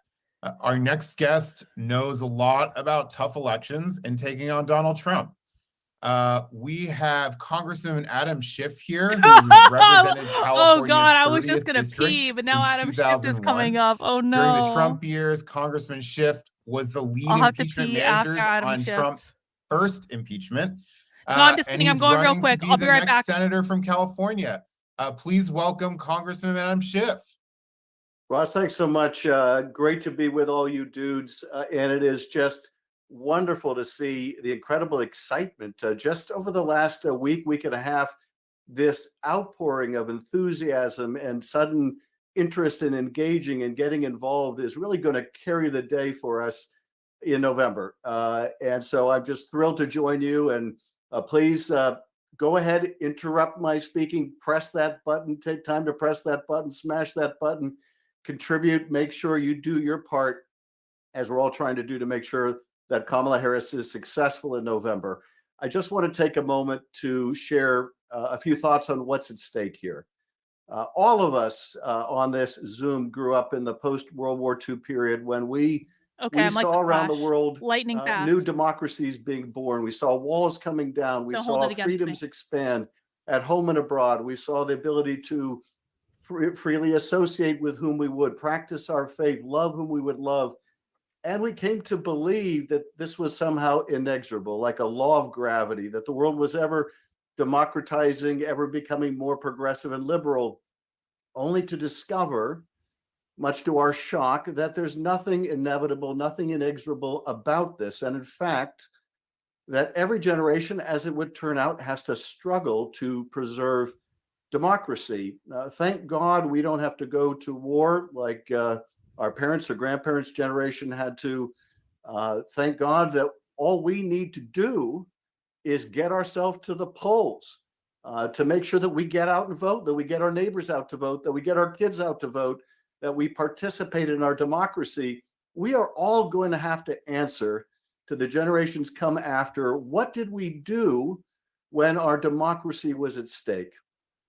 We have in Donald Trump someone who could give a damn about our institutions, our democracy, who only cares about himself. Somebody who says he wants to be a dictator on day one. Someone who says if you vote for him now, you never have to vote again. How in hell can that guy be a candidate for anything in this country? Someone who incited a violent attack on the Capitol, someone who wants to pardon all those criminals, someone who's a criminal himself. And I'll tell you how this is possible. Adam Schiff is so because innocent I've and seen pure this in and the halls of virtuous. Congress. And that is, he has so many enablers, so many people willing to go along with him in the pure desire to further their ambition. People like J.D. Vance. People like J.D. Vance who recognized him as a potential Hitler, who described him as a cultural opioid, who said he was unfit for office, now rushing to be a partner in that unfit ticket. Robert Carroll, the historian, once said that power doesn't corrupt as much as it reveals. Well, power's revealed a lot about people like J.D. Vance and Mitch McConnell and Kevin McCarthy and so many others willing to sacrifice everything they said really they good once beer, by the way. believed in, all on the altar of their ambition and gaining power. Cherry marshmallow we have fruit the cellar ability from Drecker to called Fluff reinforce Stuff. and strengthen and preserve our Really good. democracy. We have the ability to make an incredible woman the president of the United States. We have the ability to restore reproductive freedom. We have the ability to reform the Supreme Court. All of this we can do. All of this we can do within less than 4 months. Hit that button again. Take a moment, hit that button again. We have less than 4 months. And here's the thing. These have been heavy times. These have been difficult times, I think, on all of us. And you've heard so many of the prior speakers talk about all the challenges that we've been through in this country. But we are going to get through this. This too shall pass. We are an incredibly resilient country. We have beautiful, patriotic people in every state of the union. This too shall pass. The only question is, does this pass in less than 4 months, or does it take more than 4 years? And the answer to that question will be decided by all of us. That's and our true, neighbors and actually. our They're like, fellow are we doing it now, Americans the easy will way, decide or are that we doing question. it later, the harder way? And that's it is actually wonderful to see accurate. now the engagement, the excitement, the hope for the future, and what we can do to preserve our planet, to provide safety for our kids in their classrooms for gun violence, what we can do to restore reproductive freedom and continue to grow our freedoms and help grow democracy around the world, help Ukraine and other allies defend themselves against those who use Please let this military almost be force over. to remake the map Please. It's been of going their on for almost region. 2 hours. This is all in our hands. And I'm so grateful to all of you for turning out tonight. I'm so grateful for all you're doing now, your generosity, for your willingness to volunteer and get involved. We are going to get through this. We are going to get through this. And thank you for your part in making that happen. Thanks, dudes. And a special shout out to Jeff Bridges. As you can tell, I'm a fan of the Big Lebowski here. And Jeff, I thought your comments really tied the whole conversation together. Have a great night, everybody. Thank you so much, Congressman. And I'm excited to, in the not too distant future, possibly call you Senator. Really quick, I just want to give a shout out to one of our other congressional friends, Congressman Jamie Raskin, who we're really excited to work with over the next 100 days. Thank you so much for joining us tonight. I also just got another note. So longtime investor Ron Conaway is going to be matching the next $10,000 that we raise. So please keep donating. We're at over $3.2 million raised, but things have slowed down a little bit. So we need you to keep it going. So keep smashing that donate button. I'm also seeing that we've sold 4,700 white dudes for Harris hats. 4,700 hats. So loving that. Keep buying those hats. Buy them for friends and family. Our next guest is a Golden Globe and Emmy award-winning actor, director, entrepreneur, who's probably ever entertained you at every stage of your life in iconic movies like A River Runs Through It, Angels in the Outfield, 10 Things I Hate About You, Looper, Inception, Don John, to name just a select few. No, not Joseph Gordon-Levitt. We'd love to welcome Joseph Gordon-Levitt. Oh. Thanks, everybody. Oh, Thanks so much. I love him. Why? I'm honored to follow. Why, Mr. Joseph? Schiff, Adam, you're a hero. Why? Why would you do I wanna this to talk us? a little bit about business. I've mostly earned my living as an entertainer, but I've also run a company. This is bullshit. My dad ran a small business successfully for 30-something years. His dad was a successful businessman who started when he was 12 years old, working in South Central LA during the Depression. 12 years old, keeping There are the no books heroes anymore. for his dad's. We can never watch business. movies again. So business This kind of sucks. runs in my blood. This sucks and I And, hate it. I think that's why it stands out to me when I hear people say this thing. You've probably heard people saying this. They say, yeah, I don't like Trump. I know he's a bad guy. Look, he's relegated to the garage. He's He's in the garage. He's in the dark garage. And we need a president who can be good for the economy. With a lone video game machine. And his wife has the whole rest of It's the house. understandable. Money is short Thanks, in Jeff. this country for a lot of people. So I can see how people get There's a there, couch with a sheet over it. but I want to talk about this. First of all, I'm not so sure Trump has been a good businessman. I mean, he likes to say that he's a self-made man, but he's lying. He inherited. Like, honey, go a do ton this of money major from his dad, Democratic and when you donor start call out in with the that much garage. national capital, it's a little bit like shooting fish in a barrel.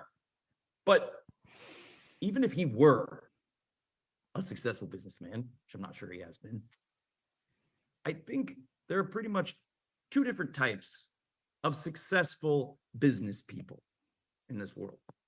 There are the honest business people who have an honest goodness, valuable product or good or service that they can bring to the world. and they treat their employees well. They treat their investors and their vendors and their customers well. And in turn, they are treated well and they do well as a businessman or business person. An honest business person. That's the kind of business person my dad was. And it's the kind that I strive to be. There's another type of successful businessman or woman, business person. And that's the con man. And I know there are also con women too, but if we're really honest, in this white dudes group, most of the biggest, baddest cons in the world are guys. So let's just say con man for short, right? A con man is different than an honest businessman. Thanks, Might Rottweiler. or might not have an honest to Yeah, goodness true. product or service to offer the world, but it doesn't really matter. True, true, He's true. charismatic. We He's good are at lying. so He's good at getting people on his side, fucked. his customers, his employees, his vendors, his investors. And he doesn't really give a shit about them. And as soon as he needs to, he's ready to screw them over as long as he ends up with the money. That's a con man. It's not exactly the kind of man you want to be, but it is one way to be successful in business. So ask yourself, let's just say Donald Trump is a successful businessman, which I don't think he is. Is it because he's been an honest businessman? Or is it because he's a con man? I think that's really, really obvious. This guy is a con man. Of course he is. He's consistently screwed over. Look at his past business careers, consistently screwed over his customers, his tenants, his employees. Look at his past presidency, where his signature program was cutting taxes for rich people. Con man. Now, there are some folks who then say, yeah, but that's just it, right? We need that kind of aggressive, brutal businessman on our side because he's going to screw over all those other countries and that'll be good for us. But it's not true. It's not what would happen. It's not what happened so far. It's not how a con man operates. If you think that he's going to look out for middle class, working class, ordinary American people, I'm sorry, but that's just not how it ever goes with guys like this. He'll screw over everybody, just like every con man does. And if he's going to help anybody, it's going to be guys like him, rich and powerful people, helping them get more rich and powerful.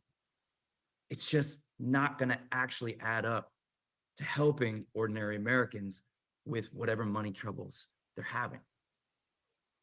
So this is why we need a president who can prosecute con men like this.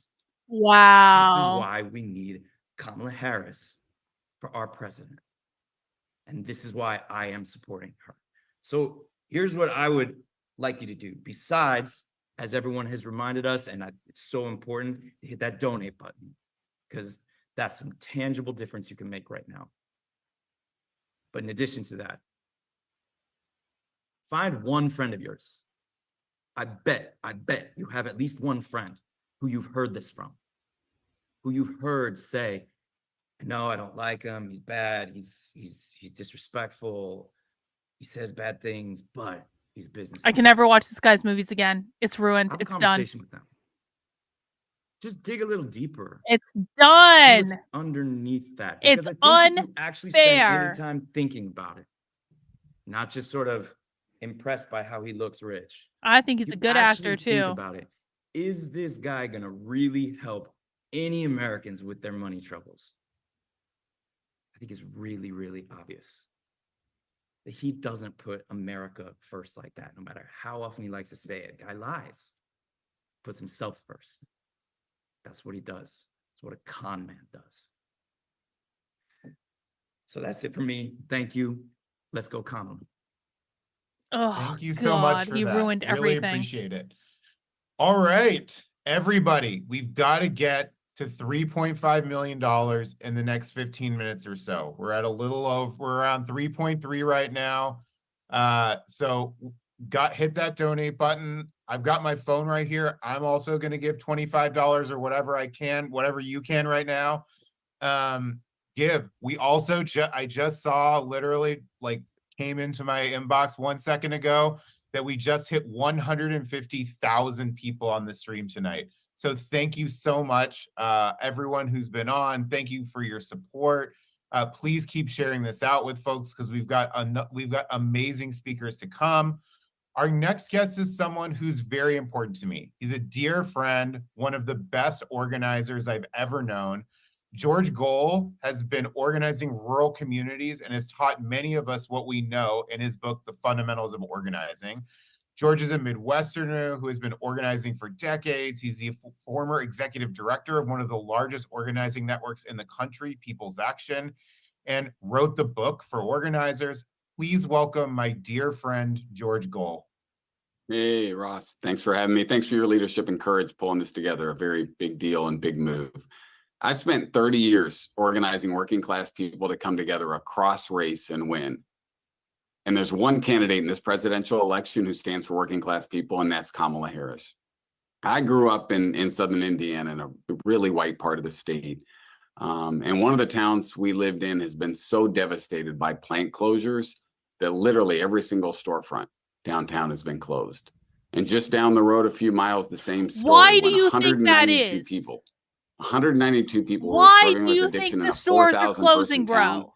contracted HIV in just a couple months. Oh my God. Later, I moved to Chicago and became an organizer on the West Side. And it was really just more of the same. Plant closures up and down one-time industrial strongholds. And like Indiana, the good jobs and factories that were once there had been replaced by despair and addiction. So you got rural white Indiana and Black and Latino neighborhoods in Chicago, two places that I think for many of us that we think of as a world apart, share many of the same hurts. So we've got working class people across race that are hurting right now. And working class people across race were hurting during the financial crisis. And there was one leader who especially stood up. In that moment, it was California AG Kamala Harris, who went toe-to-toe with the big banks, and she secured a $20 billion settlement to help save people's homes. Meanwhile, in Donald Trump, we've got a candidate who does not deliver for the working class, who doesn't even respect the working class, and does everything in his power to divide the working class. Nearly 40% of households in this country bring home less than $50,000. Not people, households, 40%. These are Black households, Latino households, Native, Asian, and white. There is nothing that the right wants less than going up against a working class coalition that is Black, Latino, Native, Asian, and white, because that coalition wins. That's why they're hell-bent on picking off working class voters in places like I grew up, especially white voters. But in 2020, 32% of Joe Biden's 81 million votes, 32% came from white people who didn't go to college.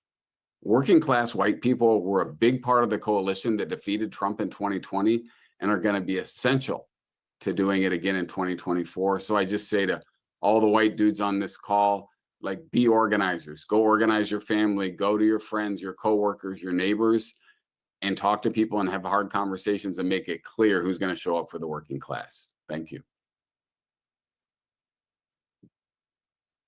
Thank you so much, George. Really, really appreciate you for being here.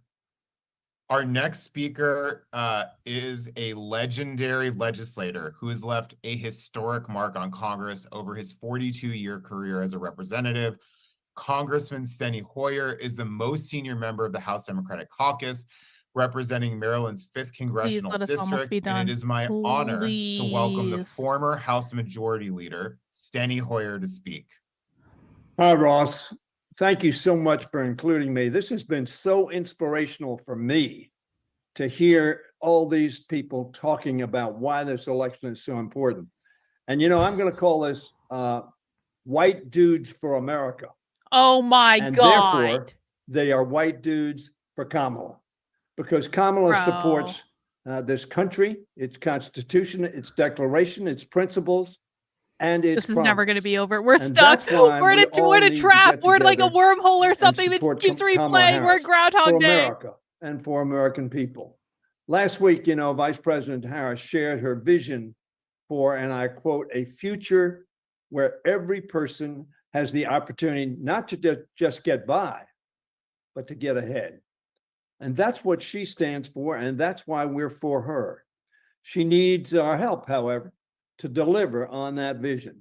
We need to sign up, to volunteer, as so many people on this call have already said, whether it's making telephone calls, knocking on doors, talking to your neighbors, doing postcards to your friends, whatever that is for you, feeling effective on behalf of Kamala, which of course is being effective on behalf of America and its principles that we talked about.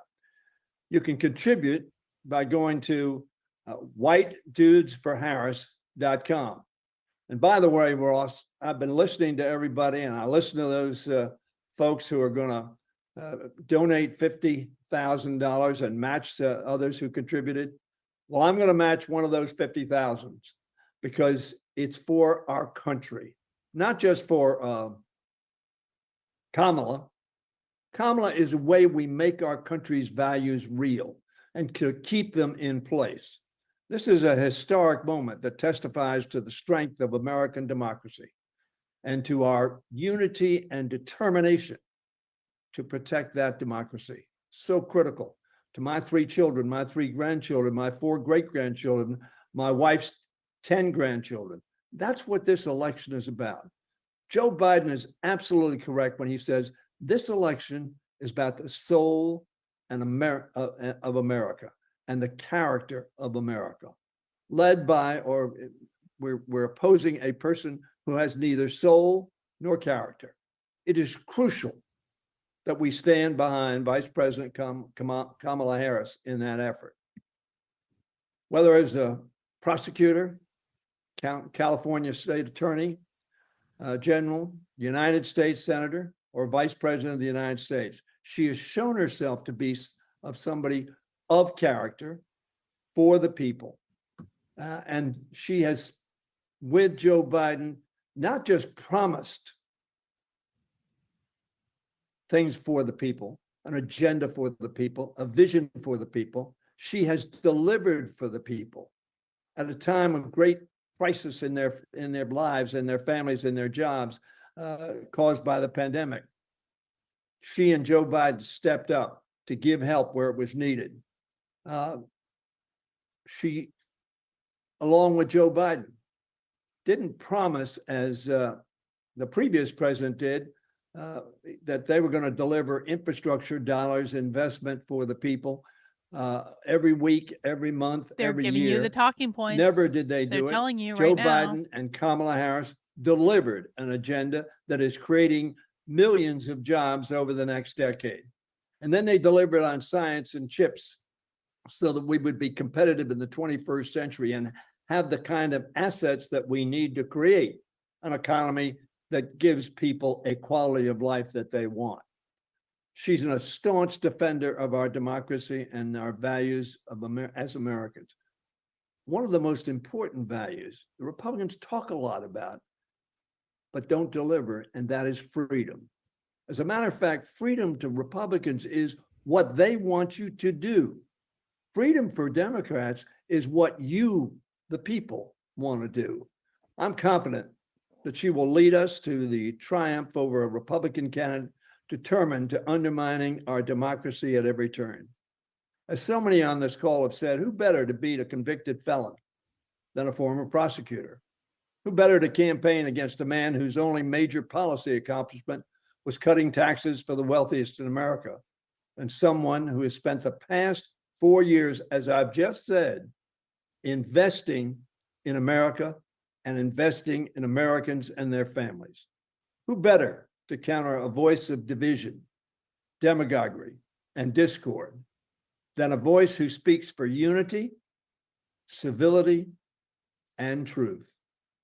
That's why my friend Kamala Harris has my strong endorsement and the strong endorsement of every Democrat in the Congress of the United States, as far as I can tell, and why I urge all of us to support her as well in supporting our country, its values, its Constitution, its Declaration of Independence, and opposing someone who led a treasonous effort to overthrow the government of Nixon. the United States of America. Kamala Harris has helped carry the torch for these past three and a half, 4 years. Now, Ross, it's time for us to help her carry it across the finish line in November. Joe Biden has inspired us all, and Kamala Harris has fired us up. Oh, If we all do our part, I have no doubt that in 99 days, Ross, we will celebrate it's not a victory, the worst tie. not just for Kamala Harris, but Nick a victory doesn't have for the America, worst tie in the world. It's a not the victory best for tie. Americans, and a very real Not the way worst tie. of victory for our global community. Thank you for allowing me to participate. I've been inspired. Thank you so much, Congressman. And I just got to say, thank you so much for that generous match. You guys heard it. Congressman Hoyer is in for $50,000. We got to get that match. So please go click that donate button. How did he earn Our next guest has $50,000 played to a huge donate part as a in member a of lot of our Congress? lives as an actor. How did that He doesn't happen? really need an introduction. So I'm just gonna take this moment to welcome Mark Hamill to speak. Mark Hamill. Oh, okay. Luke Well, Skywalker.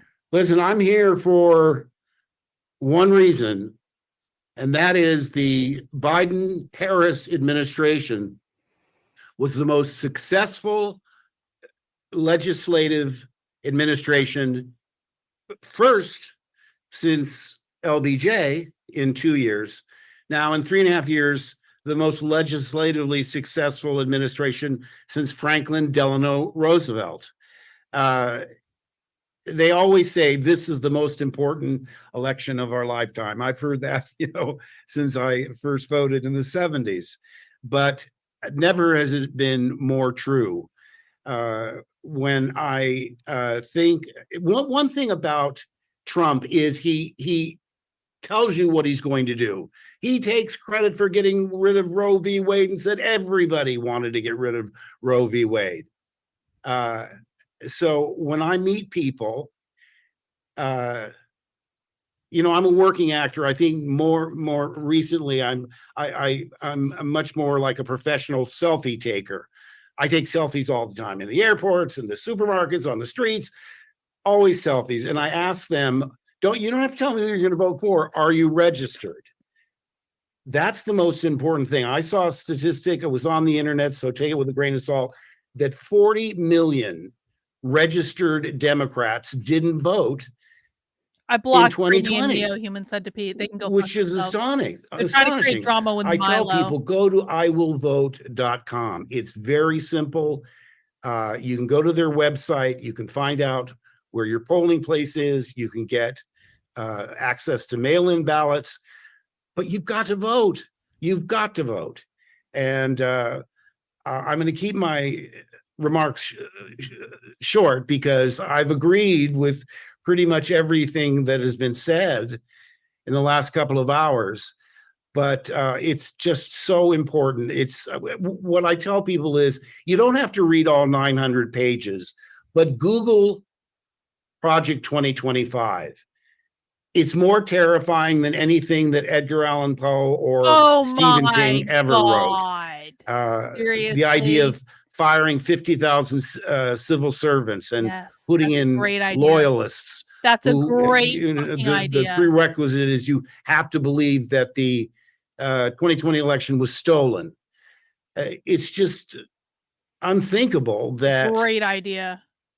They're so forthcoming with what they want to do. Get rid of the Department of Education completely. Well, They're going to try and remake is the thing. I'll talk what we know as after. democracy into an autocracy. Around It's for no drama. surprise that he idolizes Viktor Orban and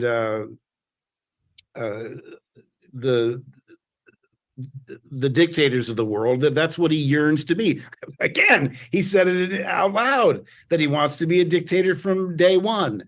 So I wish Trump was a dictator. Never has it been more important for us I want Trump to be a dictator. Stand up to his mental illness and vote for Kamala in 2024. So talk to your friends, find out if they're registered. tell your friends to ask their friends and so on, like a chain letter, to Luke make sure they Skywalker is know completely Trump deranged. how easy it is to make their voices heard. And he doesn't even have good internet. I don't see the donate button on my screen, but as soon as I get off this call, I'm going to go and donate. When I signed up for the call, I also looked for a donate button. Or maybe I'm just, I'm technically challenged, but I'll get my daughter to help me out with that. So I wish you all the best. Thank you for having me. And let us get out there and make sure that Kamala is our next president. Thank you. Thank you so much, Mark. That was great. Yeah, it was such an honor to have you. Our next guest is an incredible author, academic, podcaster. Scott Galloway is a professor of marketing at the NYU Stern School of Business. He's an entrepreneur. His podcast, blog, and YouTube channels are some of the biggest on the internet, reaching millions. I personally listen to a few of his podcasts. Please welcome author, entrepreneur, and internet celebrity, Scott Galloway. Thanks very much, Ross. My name is Scott Galloway. Oh God, I used to listen to this guy. I consider myself a man, holy and shit. I think my job is to provide and protect, and the way that manifests in this age is to ensure that Vice President Harris is in the White House. I'll touch on three things. First is the It's economy. like a blast from the past. I don't think the Democrats have done a great job messaging around the economy. Here's the data. Since 2020, real GDP growth across the G7 has averaged 3.5%. Germany and the UK laggards less than 2%. Real GDP growth since 2020 in the United States has been 8.5%. It has been double what the average GDP growth across the G7 would say. Well, the economy is running hot. That must mean there's terrible inflation. Our inflation is the lowest across the G7. So let me get this. The Goldilocks chocolate and peanut butter combination of the strongest growth with the lowest inflation. What is the result of that? 15.4 million new jobs created in 3.5 years. More jobs than have been created in any 8-year tenure of any presidency. Fun fact, China has shed $6 trillion in market capitalization in the last 5 years. The S&P in the United States has doubled. There are 195 nations, 194 of them all wish they were the United States. The Biden-Harris administration has put on a master class in how to pull off the strongest economy in the world. The best investment in modern history is the investment the Biden-Harris administration have made in Ukraine. For $60 billion a year, approximately 10% of our military budget, we have taken out a third of Russia's kinetic power. We have defanged the ridiculous notion that this was a ferocious army, and we have given Xi real pause not to invade Taiwan. And most of that money has come back to red states, to manufacturers you're and delusional, weapons bro. suppliers. This is the greatest investment in the We have history scared away of the modern Jinping. economy. As a Jew, a proud Jew, I was rattled by the events of October 7th. Quite frankly, I was very disappointed in some of the rhetoric coming out of the far left of my own party. I haven't become a one-issue voter, but I'm very concerned about Israel.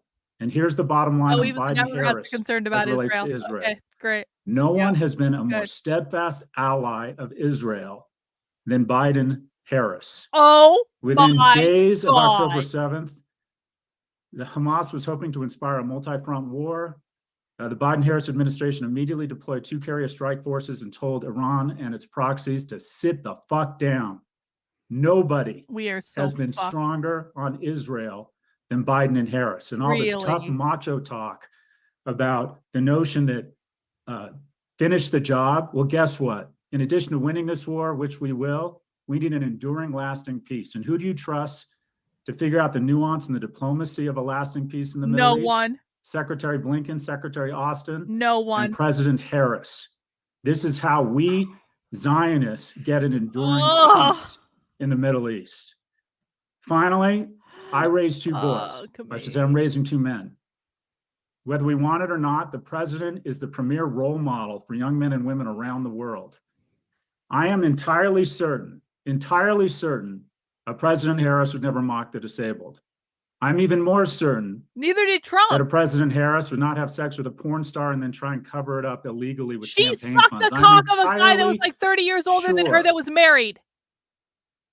that President Harris will have one marriage and be a wonderful mother for all Oh of my those God. like me out there whose stepmother played a wonderful role in their lives.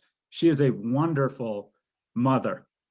I invite all of you like me who have spent the majority of their life talking the talk, but not walking the walk, to decide if this is a principle, not just an opinion. And the difference between the two is to sacrifice. So I want to do that right now. There's different ways to contribute your time, your treasure, and your talent. I'm going to match that $50,000, or I'm going to put up a $50,000 match, but I'm a selfish person. I need something in return. One of my heroes is on this call, and I'm asking this hero to turn on his mic and say the following in exchange for $50,000. And that is the following. I'm Luke Skywalker. I'm here to rescue you. Oh no. Are you serious? I'm waiting, Mark. Don't do it. waiting. Don't do it. Mark Hamill stepped away. He's not listening. Can someone unmute Mark? No. Can we unmute him? There we go. I'm Luke Skywalker, and I'm here to rescue you, Mr. Galloway. You've got Thanks it. very much. I'll finish where I ended. My name is Scott Galloway. I teach at NYU. I am a man. We protect and we provide. That is what we do. Oh God. Thank you so much, Scott. Thank you, Mark. Appreciate so both of y'all. cringe. We are about $28,000 away from hitting 3.5 million. So please keep hitting the donate button. And if you're inspired by Mark Hamill coming back on again for us, hit that button. Up next, it's my honor to introduce Congressman Eric Swalwell, who represents the 15th Congressional District in California. Can someone He please co-chairs stop my the House misery? Democratic Steering Committee. He sits on both the House Committee on Homeland Security and House Judiciary Committee.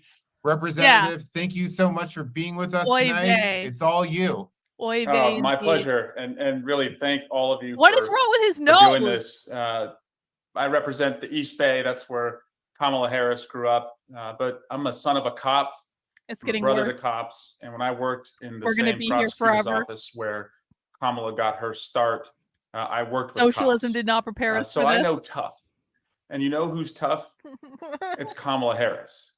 And so she's tough, she's real, she's ready, she's smart. And something that we're all starting to really see that I really like is that she's fun. And she's a person who can be serious without taking herself too seriously. But what I was hoping to impart on everyone tonight, in my experience of like telling the story of Thank why you, Kamala Marvin. I and appreciate not, you. The past president is a few you. things. And so I wanted to just give you kind of three things that we all can do. And something that I found helpful in my messaging are these three things. And if there's anything that us white dudes like to do, it's to have a good hot take. Oh, so as it relates to the debate God. that Donald Trump said he was going to be a part of, I encourage everyone to use the word dodge. Use dodge instead of backsliding or getting out, because dodge brings up the time that he dodged the Vietnam War with bone spurs. It takes our focus exactly where we want it to be, his cowardly feet. It also has alliteration, and just say it plainly, Donald Trump is dodging the debate. Donald the Dodger. Also, let's talk about Trump's age. Don't say 78-year-old. Let's say almost 80, because he is. And this guy, for the last 2 years, has wanted to make this race entirely about age. You know what, pal? You got it. We aren't running against Donald Trump. We are running against Old Trump. He's an old man with old ideas, and we should say that every day as we communicate what he threatens to all of us.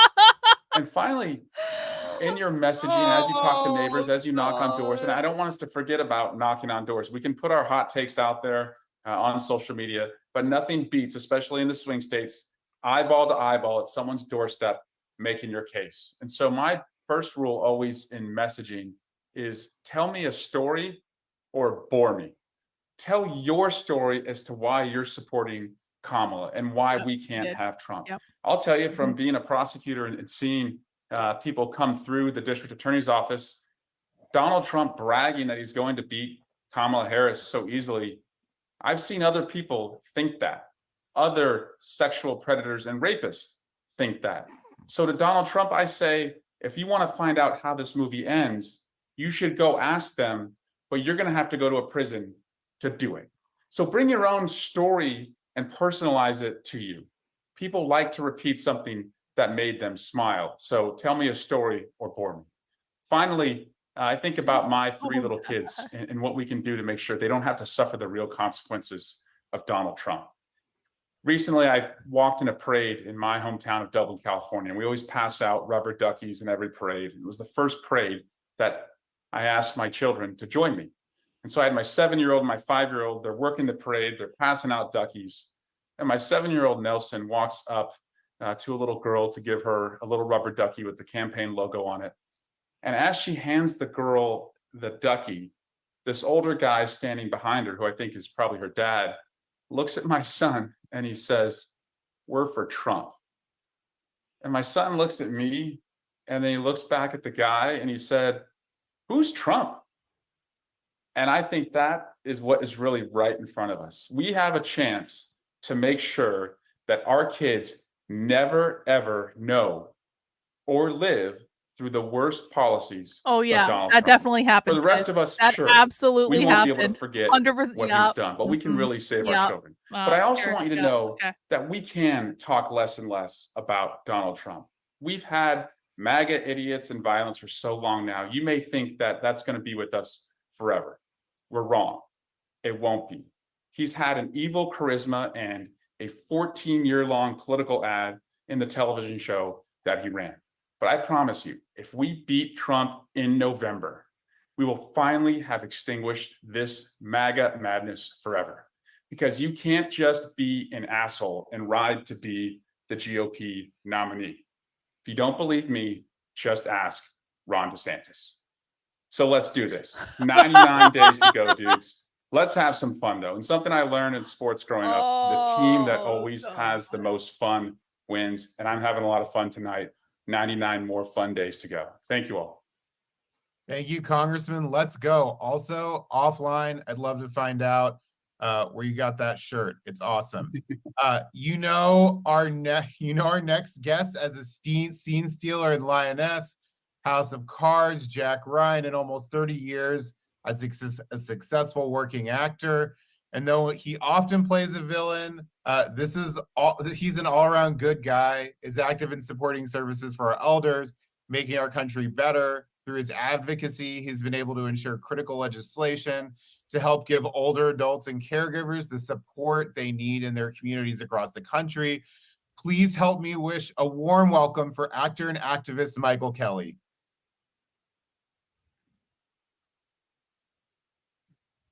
Thank you. Thank you, Ross. Thank you, Brad, for having me. It's a real honor to be with all you dudes. What's up, dudes and dudettes? I see you, Aaron. It's a real honor to be here, honestly. I have such admiration and respect for all of you guys who spoke tonight. I'm blown away by what's happening and the 150,000 people jumping on this. This is special, man. Over $3 million raised for something that we all believe so strongly in. It's so easy to get behind this woman and the fire and the swell that's coming throughout the country. You feel it, man. It's a big wave, and it's an emotional for all of us. I'm just so thrilled to be here. So, yeah. Like Josh Gad said, smash the button, man. Let's take it to 4 million. Let's go crazy. Let's raise a ton of money. This is such a great cause. I want to say a special thank you to Governor Tim Walz. That was, man, that was inspiring as hell. What everyone's saying is inspiring, but man, that dude blew me away. First and foremost, I think it's so important to say we all need to get engaged. Like everyone's saying, talk to your neighbors, talk to your friends. I'm from the South. I'm a Georgia boy. I live in New York now, but I have lots of friends down South. And as you would well imagine, a lot of those folks are on the other side of the aisle. Just talk to them. Tell your story and hear their story, and try to to switch them over to your side. You know, I hope that Professor Galloway, I'm a huge fan of yours, buddy, and I hope that you will take those 3 points that you talked about and blast them out on an email to all of us, because you are so good, man, and so on point with that messaging. And those are really important things to tell folks. But that's what this is about. It's about communicating with your neighbors, because this is it. Democracy's on the ballot. I truly believe that. I've been saying it for a long time, and people are like, oh, you're a fatalist. I'm not. I believe it. Democracy's on the ballot. And this is as consequential of an election, I think, as we will likely see in our lifetime. So we got to do our part. For me, I'm not just doing this for myself. I'm doing this for the women in my life. I'm doing this for my mother, for my wife, for my daughter, for my sisters, and for all their daughters. These women, they need us right now. It is up to us.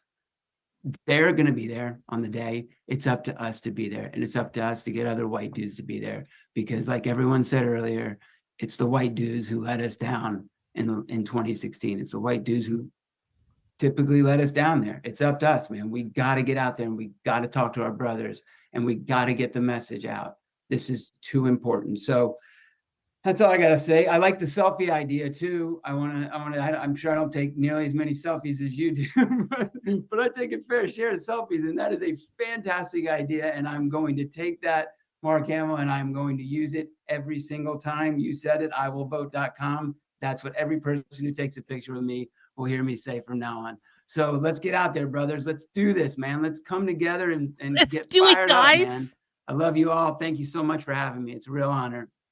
Oh yeah, thank you. I also want to say, y'all, I just saw that we have over 60,000 individual contributions that have been made since we've been on Over this. That's 60,000 incredible. We have over donations. 166,000 people who've tuned in to watch this live stream. That's also just so incredible and honestly super inspiring. I'm having an awesome time. And our next guest is gonna bring even more fire. He is one of the biggest names in music. Lance Bass is a singer and actor. No, we also know him as a not member of NSYNC. and a trailblazing LGBTQ activist. Ruining More my importantly, entire Lance's teenage TikTok years. with VP Harris has racked up over Oh, 38 million views in the last 48 hours. Like all of us, he's ready to say bye to Donald Trump. I can't believe I read that. Please welcome Lance Bass to speak. I hate everything. Thanks for having me, Ross. Yeah, I mean, we shot that video a month ago, and I had no idea how relevant it would be today. Oh So, God, he is thank so God. gay. I mean, thanks for having me, He everybody. is I have my so daughter here because I just wanted gay. her to see all these amazing faces and be a part of democracy because she's one of the reasons I am doing this today. I am doing this for her future and my son's future. As a diabetic, as a gay married man with children from IVF, co-chair of the Environmental Media Association. Everything I am is opposite of what the Trump campaign stands for. And that is why I want to be heavily involved, this year. Like many of you on this call, I wasn't very hopeful for this election and the future of our country. And this exciting turn of events the last few weeks has really changed that See, for me. they're and all so many people. energized And to because of see how Kamala. invigorated everyone is, it's just been so incredible. I'm so hopeful right now. I met Kamala Harris over 15 years ago at dinner. And I just remember once I shook her hand, I told her, I feel like I just met the future president of the United States. And I cannot believe we are here today. I'm not saying I'm psychic, but I might be a little psychic. But I've been thinking a lot about this upcoming election and why it's so important to support Vice President Kamala Harris. As a white guy, it's easy to think these issues don't affect us directly, but that's exactly why we need to pay attention. Harris's leadership and her commitment to justice are exactly what we need right now. She's faced so many challenges and has always stood up for what is right. And this is a pivotal moment for our country. And supporting her means pushing for a future that is fair and inclusive. And let's not forget the Supreme Court. I would not have my marriage right now if it wasn't for the Supreme Court we had. If that was up to them today, there's no way I'd be able to be married to the man I love, or probably not have the kids that I have today. And for us, this isn't just about politics. It's about recognizing our privilege and the role we can play in making things better. And we need to back leaders who are committed Recognize to your real privilege, change and guys. equality. And Recognize Harris your represents privilege those values. as white And men. supporting her is more And about support the Black lady it's more without than just question. her. It's about standing up for justice and fairness. And we have a responsibility to use our voices and our influence to help shape the kind of society we want to live in. So let's come together. Let's support Kamala Harris. We can make a difference by organizing, talking to our friends and family, making sure everyone understands what is at stake. This is our chance to help build a more inclusive future for everyone, and it starts with us. Like everyone has said, which this panel has been incredible. I'm so honored to be here. I see so many familiar and friendly faces. Not only do I love you for your body of work, but you're just good people, and I'm just honored to be with you all. But volunteer. Just please volunteer. This is the perfect opportunity to teach your kids about civics. Volunteer as a family, any level that you can. Make this fun for them, and don't forget to send all your loved ones to like vote.gov or iwillvote.com just to make sure that they're registered. So many people just forget, oh my God, I'm not registered. So, just make sure everyone is registered, talk to your loved ones. It is all about those personal stories. And guys, we got this. I believe in this. And I just appreciate every single person that is tuned in today and donating. So again, donate, donate, donate. Thanks for having me, guys. Thank you so much, Lance. I think you win the award for second best Zoom background so far. Well, if you only saw my husband here holding up a towel, because if you put it down, please. Perfect time for the sunset. So sorry about that. Oh man, I love it. Thank you so much. Our next guest, Misha Collins, is an actor, advocate, and poet. He may be best known as one of the stars of the show Supernatural on the CW. Thank you for being here, Misha. Off to you. I'm dying. This is awful. This is the worst idea I've ever had. You'd think that after watching 50 people not unmute themselves, I would unmute myself, but I failed to do so. It's so exciting to be in a political Zoom call with a bunch of people and feel fired up and enthusiastic and optimistic and hopeful. It has not felt like that for a long time, and it is just good for the soul to be amongst you all. 99 seems to be a magical number here. We have 99 days until the election. Also, it has been 99 years that the largest collection of white men in America, the record has been held for the last 99 years by the Ku Klux Klan. 30,000 of them descended in 1925 on Washington, D.C. And it is a truly wonderful thing for us to be unseating the Klan with our group here tonight. We are, it sounds like more than 5 times that number of people have showed up to this Zoom. So congratulations, all of you, for showing up. When I first saw the white dudes for Harris byline, I thought, oh, that's a little cringy. And I realized my own bias, which is we hear about white men congregating and we think of tiki torches and AR-15s and the Klan. And I think it's a really beautiful opportunity for us to take back that identity from those bands of bigots and misogynists, because they don't define who we are. I just want to invite you for a second to join in a little thought experiment with me. Wouldn't it be great if at some point in the near future, an audio tape were leaked of some women engaging in locker room banter where they're saying something like, I hate to stereotype, but in my experience, white men, they tend to fight for democracy and access to healthcare and civil rights and human rights and environmental justice and economic equality and reproductive rights. And in my experience, white dudes tend to fight like hell to put women and people of color in positions of power and leadership. That's how I would love for all of us to be known in the future. I'm not going to take much time talking about the delta between Donald Trump and Kamala Harris, because I think that we're all on the same page here.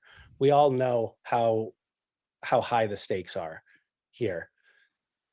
But there are a couple of specific points that I wanted to raise. I remember back in 2016, 2017, having so many conversations with so many friends coming back from Thanksgiving or the holidays and reporting that they just can't talk to their MAGA relatives anymore. Their Trump supporting uncle in Pennsylvania, or their parents who had gone MAGA in Wisconsin. There so many of these conversations stopped happening. And I would invite everybody listening right now to take this as an opportunity to revisit that thinking. A lot of people have already mentioned that people who vote for Donald Trump are not bad people for the most part. For the most part, they're people who've been, like Joseph Gordon-Levitt said, they've been conned into thinking that this magic elixir that Donald Trump is selling is somehow going to magically bring them out of this economically disadvantaged situation that they're in. And we need to understand that a lot of those people just need to have frank conversations with people who are willing to listen and share. And I would invite all of you to re-engage with those conversations with your relatives that you stopped talking to. Re-engage, follow again those friends from high school that you unfollowed on Facebook 5 years ago because you didn't want to hear their rantings anymore, and re-engage, because right now it's such an easy conversation to have. It's so black and white. They're And a lot of going people after Trump are voters, guys. You're hearing really this, single issue right? voters. And if you can break through to them, you can make a convert. And he's I know probably a saying bunch of this people 'cause who are he's like, had I'm not going to vote success. Democrat because, the Democrats, they were for vaccine mandates, and I'm just not cool with that. But when you hold that up in comparison to when you make the contrast between Donald Trump and Kamala Harris, and clearly show the people that you're in conversation with that it is really a question of good versus evil, that it's a question of preserving our democracy or descending into autocracy, it becomes so much easier to persuade people. I mean, I think that in a He's sense, Mark saying this Hamill, because he's had success to with it, evoke you guys. again, it's kind of like You might be somebody laughing saying, at this, but I don't normies know, are not man, the I think same I'm as just us. like We are Team not Darth Vader because normies. Luke Skywalker didn't have a cool mask. It's good versus evil, and it's an easy conversation to have. So let's start having those conversations again. That's my invitation to everyone.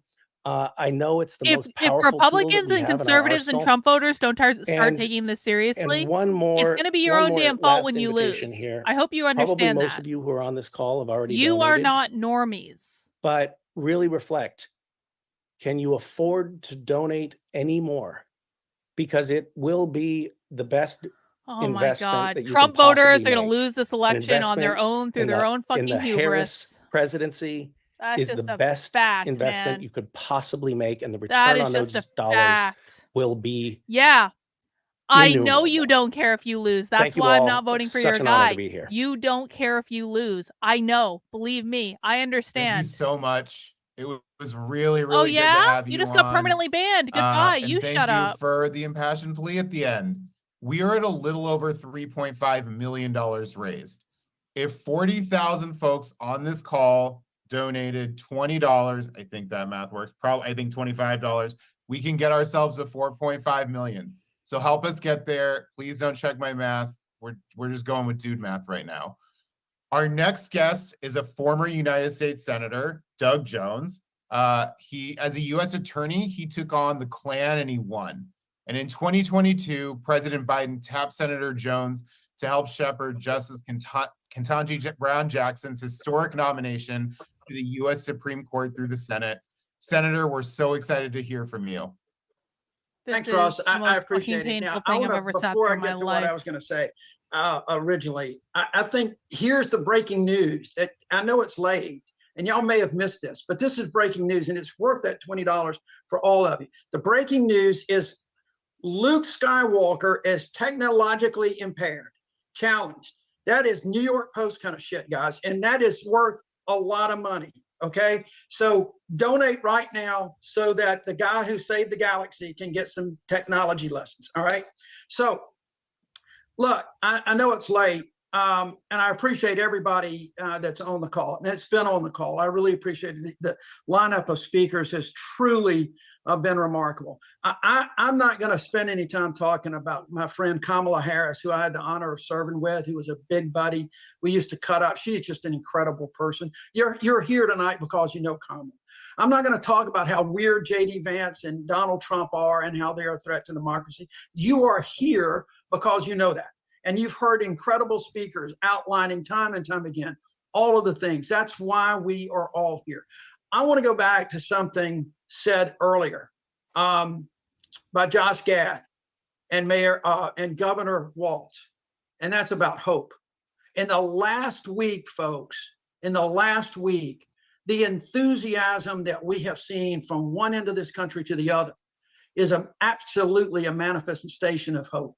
It is truly, people are grasping on to hope. And I got to tell you, that's something I can tell you I know a little bit about, because I bet you, I'd be willing to almost guarantee that 80–90% of the people on this call, if you're interested in politics, you can remember where you were on December the 12th of 2017, when the people of Alabama, after a year of Donald Trump, sent a guy to the United States Senate who was pro-choice, who was pro-civil rights, who had stood up to the Klan to put 2 Klansmen in jail for the murder of 4 little girls in a church in 1963. It gave everybody, that was not me per se. That was people coming together to reject extremism, to come together to reject a flawed candidate who also had his problems with women. It was coming together in unity. It was coming together, and it was that hope. And I'm telling you, we still feel that. Everywhere I go, we have people talking about where they were and the hope that it gave them. There's a whole group of folks. If you're under the age of 30, the odds are you may have gotten involved in politics because of that one single election. That is what's at stake here. That's what we're seeing in this. Because let's just be candid about this.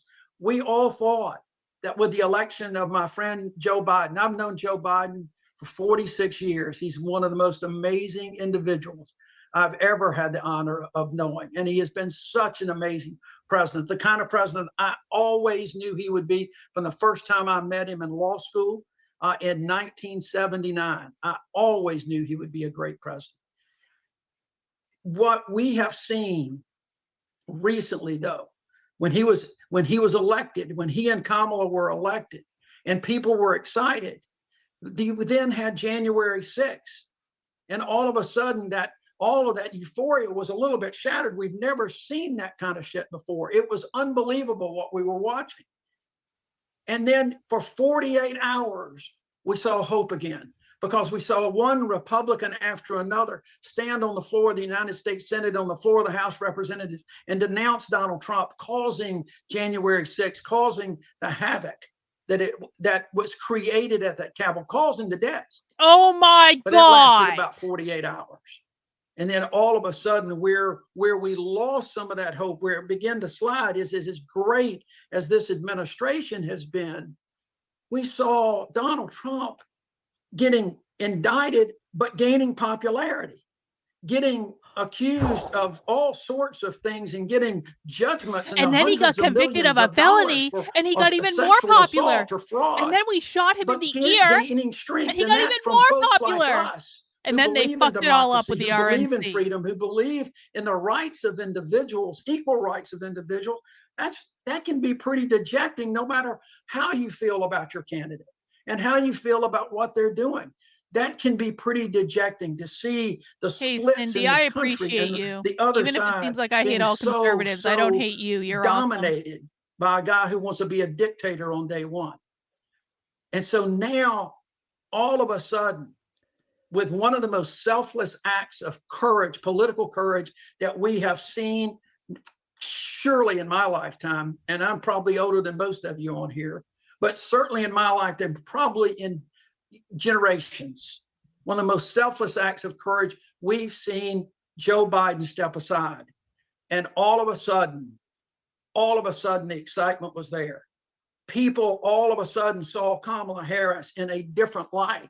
They saw her as the leader that we know she is. They saw her as a leader for the future. They saw her as the hope for the future.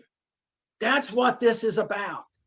All of this is about the hope for the future, saving democracy. We all know it's on the ballot this November. And Kamala and whoever she picks as her running mate can save that hope, just like in 2017. The hope pushed us on the right side of history. Good to see you. That's where we can be once again this year. But it's going to take, as Governor Walz said, not just the hope, not just the enthusiasm, but executing a plan. You got to channel that hope into action. Your money and the $3.5 million we raised tonight is just phenomenal. But there's more to do. There's got to be boots on the ground. We've got to get people engaged. You know, I had to tell you, this Zoom call has been pretty amazing. 160 some odd thousand people for white dudes. That's incredible. And it's been a series of these calls. 160,000 people for white election, men. The black women who are the base of the Democratic Party were credited with getting me over the top. I won just by 20,000 votes or so out of 1.2 million. And it was this incredible surge of support from the black women. Well, let me tell you something, guys. They're back and they are ready to roll, but they need help and they need us. They need the black women need the white men to help them financially and with your time, and to volunteer. Go to thewhitedudes.com, hit that button, and let's the black women can't do it without the help of the white man. I want to say this final thing, because I know it's late and I'm trying to stay within my time, even though very few people on the call have. That's okay. I was a senator. I'm used to that kind of crap. So today I read, I don't know if y'all read the historian Heather Cox Richardson, but if you don't, you should get her newsletter. She's really amazing. And she said something today that was, I think, just incredible, because she talked about over history of how we have in America would get kind of complacent with democracy, and things would happen and we would start to slide, and things were happening and people were gaining control, but yet people would rise up and they would protect democracy and strengthen it even more. And she sees that in the moment that we are in now, particularly as it has evolved over the last week, because democracy is always a work in progress. That idea that Joe Biden talks about is always a work in progress, and we can never let up. Just like civil rights is a work in progress, democracy is a work in progress. And Heather talked about the fact that people all week have been talking about how Joe Biden has passed the torch to a new generation. And clearly he has. But she made the point, and I think it's a good one that we've on this call all need to remember. He didn't just pass the torch to a new generation. He passed it to all of us. It is all our responsibility. We just can't wait for younger folks. We can't wait for another generation. It is our responsibility, just like it is anybody else's, of all races and religions, of all ages, of all sexes. It doesn't matter your sexual identity. It doesn't matter. It is up to us. And we've got to do everything it takes. It takes money. It takes time. More importantly, folks, it takes heart. It takes hope and inspiration. So as we wind down this late call and this telethon, do your part. Do your part, because your future depends on it. Your kids, your grandkids. America depends on it, and has been noted by a couple of speakers. It's never been more painful. There may be a few other countries around this world who also depends on what we do in America. And that's the beauty of this country. So thank you all. God bless you. This has been a great event. I am so honored to be a part of it. Thank you very much. $3.6 million. Senator. And I just want to say it was an honor getting to hear from you. because No more. one, because of your service, No more. but also because we're basically wearing the same shirt right now. Please, no more. So again, thank you so much for being on. Please. Next up, we have No! the hilarious and awesome Adam Conover. Adam's an actor, writer, comedian. He hosts the show Adam Ruins Everything. In 2023, he was a key leader in the Hollywood writers' strike, helping organize his community for fair wages. He also helped educate millions of folks on what was at stake. All you, Adam. Hi, everybody. I'll keep it quick because David Hogg's been waiting like 2.5 hours, and I'm pretty sure that guy has more important stuff to do than listen to all of us. David Hogg has It'll be more pretty important hard stuff following, to do. former David Senator Hogg, Jones, the but most I'll do important my best. VIP on this fucking call. I want to start, we have a lot of Hollywood folks on this call, and I want to emphasize Hollywood is an industry like any other, and I think sometimes our problems help reflect the world. Something that I've heard a lot as a white man in Hollywood is that I didn't get such and such an opportunity because they couldn't hire a white man. That's something that you hear now quite often. And when I'm told that, I tell the person, first of all, who told me that to fuck off, because that's racist and it's a lie when they tell you that. It's designed to divide people. But more importantly, the reason I tell them to fuck off is because I know that everybody else who is maybe being considered for that opportunity is the sort of person who just a little while ago would have not been considered for that opportunity because they were not a white man, except no one would have ever told them that to their face, right? Or they wouldn't even had a chance to go into the room and audition, or maybe they wouldn't even made it to Los Angeles, right? When people tell you that, they are expressing the fact that there's been a change in this country where, for once in the entire history of this country, white men don't get every single opportunity. And that's something that I'm proud of. I'm proud to be part of our industry and our country at a time when that's the case. And you know why that is? It's because I have something called solidarity, because I care about everybody else and everybody else's problems, and I stand up for their issues as much as my own. And that is why I'm so grateful to be a part of this call, because it is so rare that white men are ever even identify ourselves, even call ourselves white men, even think of ourselves as white men. That means we don't have the opportunity to think of ourselves as being part of a group that can stand in solidarity with everybody else, with Black women, with LGBT Americans, with every other group other than white men. Of course, there are LGBT white men. You know what I'm talking about. So I'm so happy to be a part of this. Solidarity is also really important to me because that's how we won the Writers Guild and SAG-AFTRA strikes last year. Was we stood shoulder to shoulder with each other and fought for our own issues and each other's issues, and that's what this election is all about as well. Because the reason I care so much about this election is because it is very important to the issues that I care about most. We only won that strike. Yes, we won it because of our combined strength, but we also won it because the administration was behind us, because they gave us support from the jump. And more importantly, they put people in positions of power behind the scenes that made it possible for working people to win the kind of victories that we did. Because of this administration, because we have a Democratic administration, we have a pro-labor National Labor Relations Board, so that when the companies tried to fuck us and take away our tree cover or reduce our ability to go on strike, we could go to the government and say we're going to prosecute them, and we knew we would have a friendly ear. And because there are friendly people, there are antitrust advocates at the FTC and at the Attorney General's office that are fighting against the gigantic monopolies that are destroying our industry. If you look at like what David Zaslav said a little while ago, the big businesses just need to be able to do what they do and consolidate and buy each other. That destroys jobs, that destroys the industry. And right now we have people in power who are fighting against that, and we will not if we don't make the right decision come November.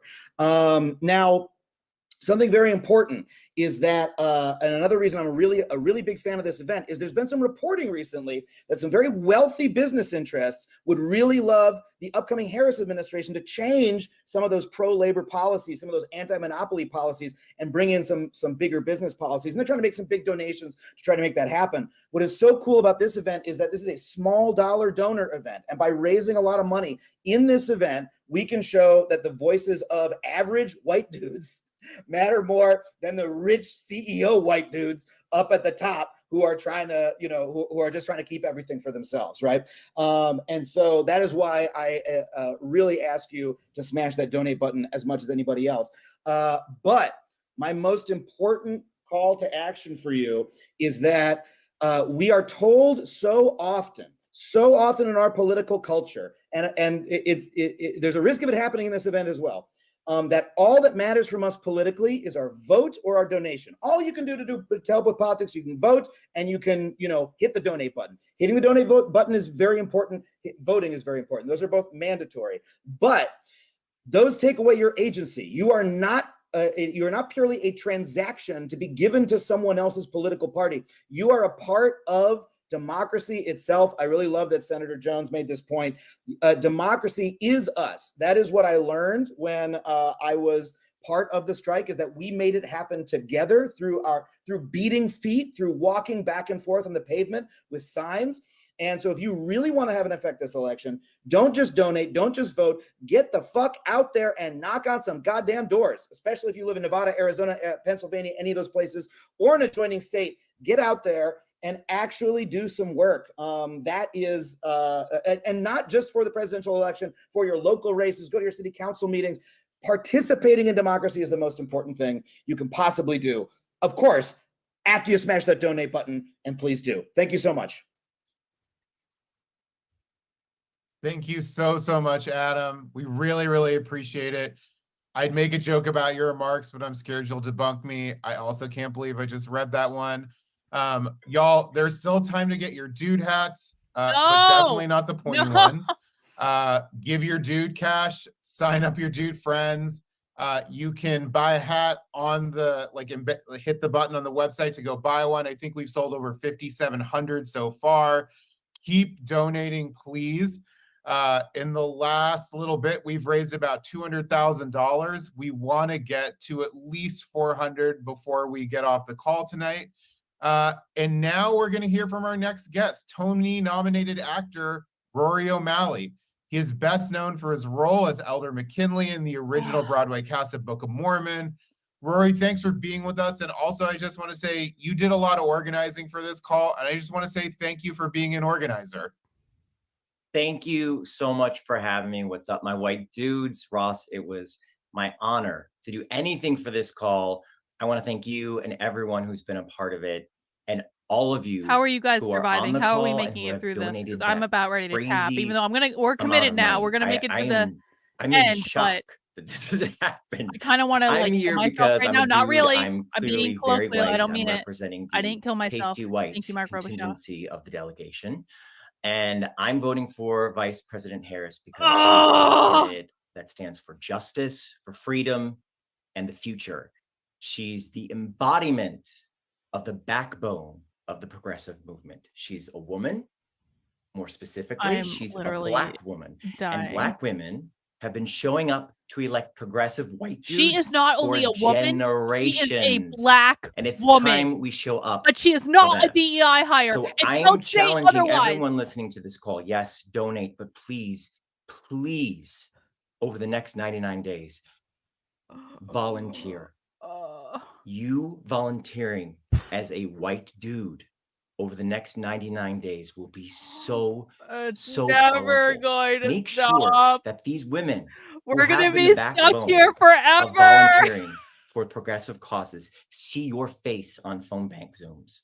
They see your face knocking on I doors, never knew that white standing men were next to this them, annoying. having conversations about Vice President Harris. They need support. It breaks my heart to hear them say that they are scared that the country will not elect a Black woman, because they are saying that because they think we won't elect a Black woman. We need to stand with them. They are always going to be the backbone of the progressive movement. We're not going to change that. It is that. But what we Mark can do Robichaud. right now is It is. step up in every way. And honestly, the thing that we can do best right now is donating tonight under the banner of white dudes, because tomorrow there's going to be a headline and it's going to say how much money the white dudes raised for this campaign. And that is the first hint that those women are going to see that we have their back and we are not. We have to going prove we support back. the women with our money. Please do everything you can over the next If we 99 just pay days, for everything, the starting women will tonight. know we Donate, love them. volunteer. And I just have a little tip for everybody. If you have that family member, a lot of us white dudes do, who are having trouble saying our candidate's name and might in the future have trouble saying their name, I have a tutorial. It's really easy. You have to say it very slowly. Her name is pronounced Madam President. Oh my God. Thank you very much. He's so fucking Donate, proud of himself. volunteer. It's Fuck Madam yes. President. That was awesome. Okay. Thank you, Rory. I just literally got a message as I was coming off mute. We have had over 180,000 people on the Zoom tonight. So thank you so much to everybody for making this a success. Thank you so much for your generosity. And also just thank you for digging deep and smashing that Act Blue link. We want to make the last part of this call the biggest of the night. Don't forget to grab the most essential man accessory of the season, the White Dudes for Harris dude hat. You can do it at whitemenforharris.com. Someone please Our send me next super guest chats. is Tim Daly. I'm He's dying. an actor and the president of the Creative Coalition, where he works to get other artists, producers, There's no writers, reason and for me others to be be here effective anymore. advocates for change. And he was This the is voice of sucking the life out Superman of in the me. animated series. So he's pretty perfect to speak to a bunch of dudes trying to be super. Wow. All right. I give up. Up next, Tim Daly. The white men have defeated me. Hi, white dudes and everybody else on this call and everybody out there who's watching. Thank you so much for being here. Without further ado, smash. Just get on that button and my smash. God. A couple of things I want to say. One is that the reason that I am so excited about Kamala Harris is that she is intelligent, she has grit, she's funny, she's relegated to the experienced. attic. She's dedicated to making a system that works for everyone. the man She's cave got in the attic. tenacity, and she happens to be a woman, which is in some ways the least important part, because all those other qualities Yeah. make her more I qualified don't think than that's pretty gonna much any happen. candidate for president we've ever had. But it is time to have a We woman, have to because see that David Hogg. sensibility is We something can't we've give up never before experienced. Hogg. And the experience of the white dudes has not always gone so well for us in that office. I played the first gentleman of the United States on TV. And so I think that Doug and Kamala will probably be calling me for a little advice. I'm going to give them a few pro tips when they call. But what I really want to talk about is patriotism, because I get really offended when people say that Democrats or progressives are not patriots. My father, his brother, his sister, his two sisters all served in World War II. My Aunt Mary Ellen was at one time the highest ranking woman in the military. My grandmother Dorothy worked for the CIA. My Uncle Dave It's all an coming FBI agent, together. a lifer. So, and these were progressive Democrats. No, so they for weren't. people to say that Democrats are not patriots really goes up my ass a mile. And I think that it's time that we start educating the people that call us un-American, that we are not un-American. We are patriots. We believe in liberty. We believe in freedom. And I think we should also take back the flag, because I admit with shame that sometimes when I see people waving flags or drawing on flags, I think, oh, maybe they're MAGA people. Why do I do that?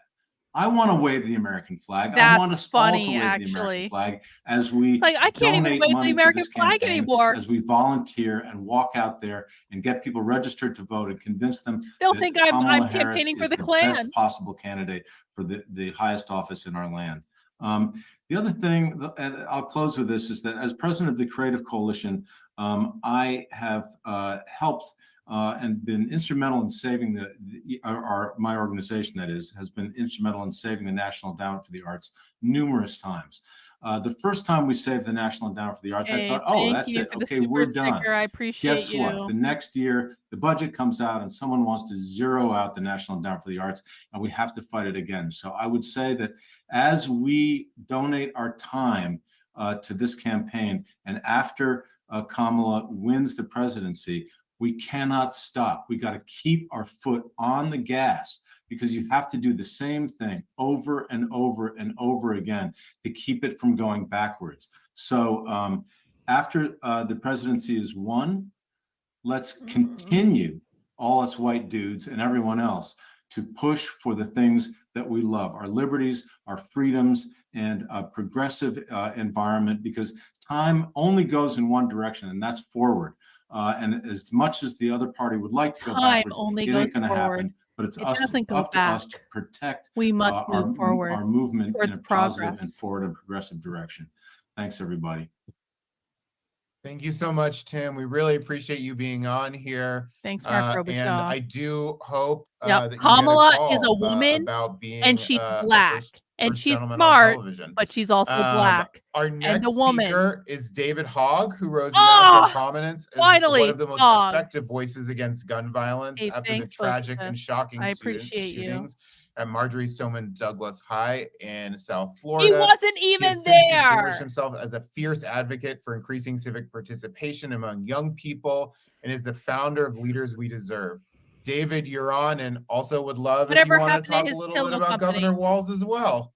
You know, I will, of course. Oh, God. Hey, all, I'm so happy to be on here. He's But got the tonight, hat I really already, want to of start out course. by talking about my own experience and how I got started in politics. And it's a story of learning what hope really means. When I was in high school, I wanted to be a student journalist because I didn't like politicians. I saw all of them as corrupt and sucking in different ways and as being just totally inept.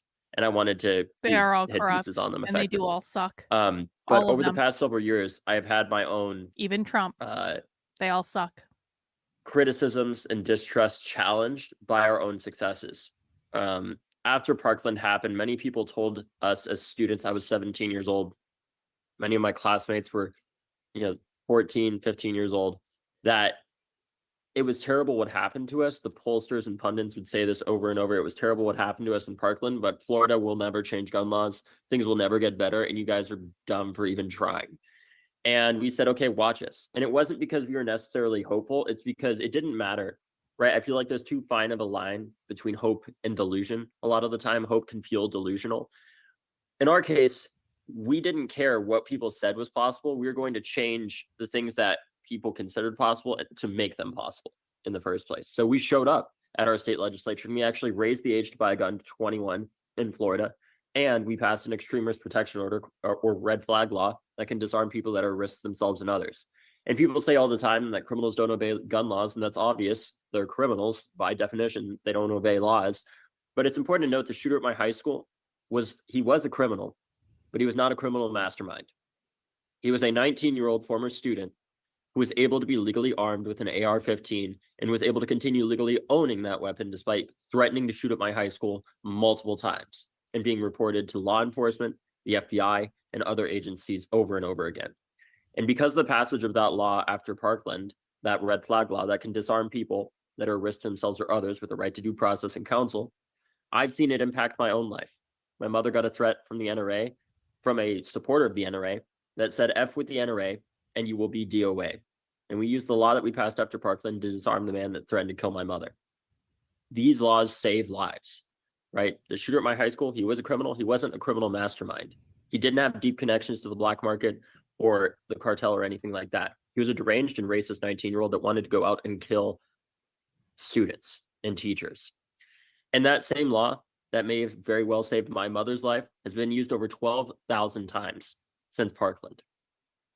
If we did not have the smallest amount of hope that anything could change, if we listened to those critics that said that nothing would be possible, my mother may not be alive today. So we have to hope. I'm because dying lives are and on the this line. sucks. We have to believe that this change That's is what's possible. up. And I've seen the power of doing that. My family has been impacted in multiple ways by the decisions of the Harris administration, whether that's funding through the Harris the administration? American There Rescue is Plan no and other Harris things like that administration, helps to David. keep my mom employed, who's a teacher, Oh my through funds that were God. allocated through different programs passed under the Biden administration, whether that's through the PACT Act for my dad, who is So close. technically a disabled veteran because of toxic exposure to jet fuel as a helicopter pilot in the Navy. My dad has had Parkinson's disease for the past 13 years and now is more eligible for healthcare through the expanded VA benefits passed under the PACT Act that the It's Biden-Harris so much administration worse championed. than I ever thought it would And be. they passed the first federal gun law I'm in the 7th 30 circle of years hell. that has been used over 800 times to disarm people to prevent people under 21 from buying Yeah, I mean, guns the like whatever AR-15 podcast might be that were better a than known this. risk Where's to themselves Trendlin? or others. And the challenge a lot of the time that comes with fighting for gun safety is that we're not going to know about We're the gonna watch shooting the that doesn't Penguin video happen, before but this we is do all know over. that we are making progress on Hang this. on, I'm pulling up the In the Penguin first quarter video. of this year, we saw the overall gun homicide rate compared to last year go down 20%. That's not anywhere near enough, but that is a hell of a lot more progress than we made under Trump, where oftentimes it was the opposite of that case. But we have to continue doing this work, whether it's through the creation of the Office of Gun Violence Prevention that was done at the White House or more. We have to continue getting out there and showing up and showing that gun violence prevention, gun reform is a winning issue. And Kamala Harris has been championing that every single time that she's talked about this, talking about banning assault weapons, talking about fighting for stronger gun laws. We have to get out there and show that this is a winning issue because we know it is. Just recently, last election cycle, March for Our Lives elected our first member to Congress, Congressman Maxwell Frost, who was our first national organizing director. I literally hired him from my freshman dorm room in college to work for March for Our Lives. And then he went and ran for Congress. I helped him raise a bunch of money to do that. And then he became the first Gen Z member of Congress and the first member of March for Our Lives. And less than a year after Maxwell was elected, I got to see him introducing the President of the United States for the creation of the Office of Gun Violence Prevention that we had been pushing for as an organization for over 3 years. That is the power of hope, of bringing in this new generation. That's why I'm doing the work with Leaders We Deserve now to help elect more young people across the country, to help create more people like Maxwell Frost. And that's why I'm so proud to be supporting Kamala Harris in her run. Doesn't matter And I how much also would you love to dunk see on Tim him Walz on there, Twitter, guys. just because he's a hilarious guy and an incredible speaker, as you all have seen. He's actually and because I accomplishing think things. really more than anything, if you want the blue wall, that man is the blue wall. He was a Yeah, teacher for 20 she's years. true. He was a vet. He is a Kamala veteran. the cop. And he's also, it may not look Indeed. like it, he's 1 year Indeed, older than Mark Kamala Harris. Robichaud. And I attribute that Indeed. age difference or that appearance to the fact that he supervised the school lunchroom for 20 years. And I don't know if any of you have ever been a teacher before or had parents that were teachers and worked with them. That is not an easy job, right? So he has the experience, and I think he's one of the most All out qualified of people in the beer. country to It's be all vice over. president. And I would love to see him out there. And I'm so thankful to be on this call. Thank you to Ross for organizing it. Let's go and get Kamala Harris elected. And let's make sure that we donate. If you can, please donate at the link below to help support this. And thank you again, Ross, and everybody else on here for having me. And yeah. Thank you so much, David. You win the award for best hat of the evening. I also have one. I just haven't been wearing it because I have the sweet man bun, and I wanted to make sure everyone could see. They're very proud of my their man extremely bun, sweet guys. man bun. Yeah, we're proud of it. Again, David, really Come on, appreciate no it. more. No more. Our next No! guest leads the Wisconsin Democratic Party. And as chair, Ben Wikler has transformed the Wisconsin party apparatus into one of the most effective organizing bodies in the entire This is now country. turning into a He torture previously call. This is served like as as a BDSM. senior This is what advisor to BDSM Move is. On, Okay, not that I would and know he that. has I would been a definitely not good know what friend for BDSM many is like. years. But I did Gentlemen, know what I BDSM welcome was you, like. Ben Wikler. We are now all submissives to the Thank you dominance so that much, is this Ross. white Thank man you, call. everybody on this call. Thanks to all the We are all previous speakers. torturing Holy ourselves smokes. just for some I believe I'm the sick last white fucking- dude, not the last dude on the call, but the last white dude on the call. And I'm proud. Oh, of thank God. The last Wisconsinite speaker. Proud to be a member of the Rainbow of Beige, as Bradley Whitford have it, who are here supporting Kamala Harris tonight. And I think tonight is living proof that white dudes are not a monolith, other than a ton of us having something we want to say, sometimes at length, sometimes with great passion, sometimes with great vulnerability. But for everyone who's been here for 3 hours, because they know that Kamala Harris has to be our next president of the United States, I'm so grateful to everybody. I also want to ask everyone watching right now, let's give, wherever you might be, you can clap alone to Ross Morales Ricchetto and the whole crew of mostly, but not all, bearded guys who put this together tonight. And I think we should all take a second to thank Joteka Edie, who launched the Win with Black Women call that kicked off a week ago and led to so many parts of the Democratic coalition coming together. Latino women, Black men, white women, Asian Americans, Native Americans, members of the LGBTQ plus community. So many people, hundreds of thousands of people have done calls like this over this last week and raised millions of dollars. And fellow white dudes on the call tonight, I'm so glad that even though we are maybe one of the last big communities to do a call like this, we did show up. We did show up, and we have raised tonight already millions of dollars.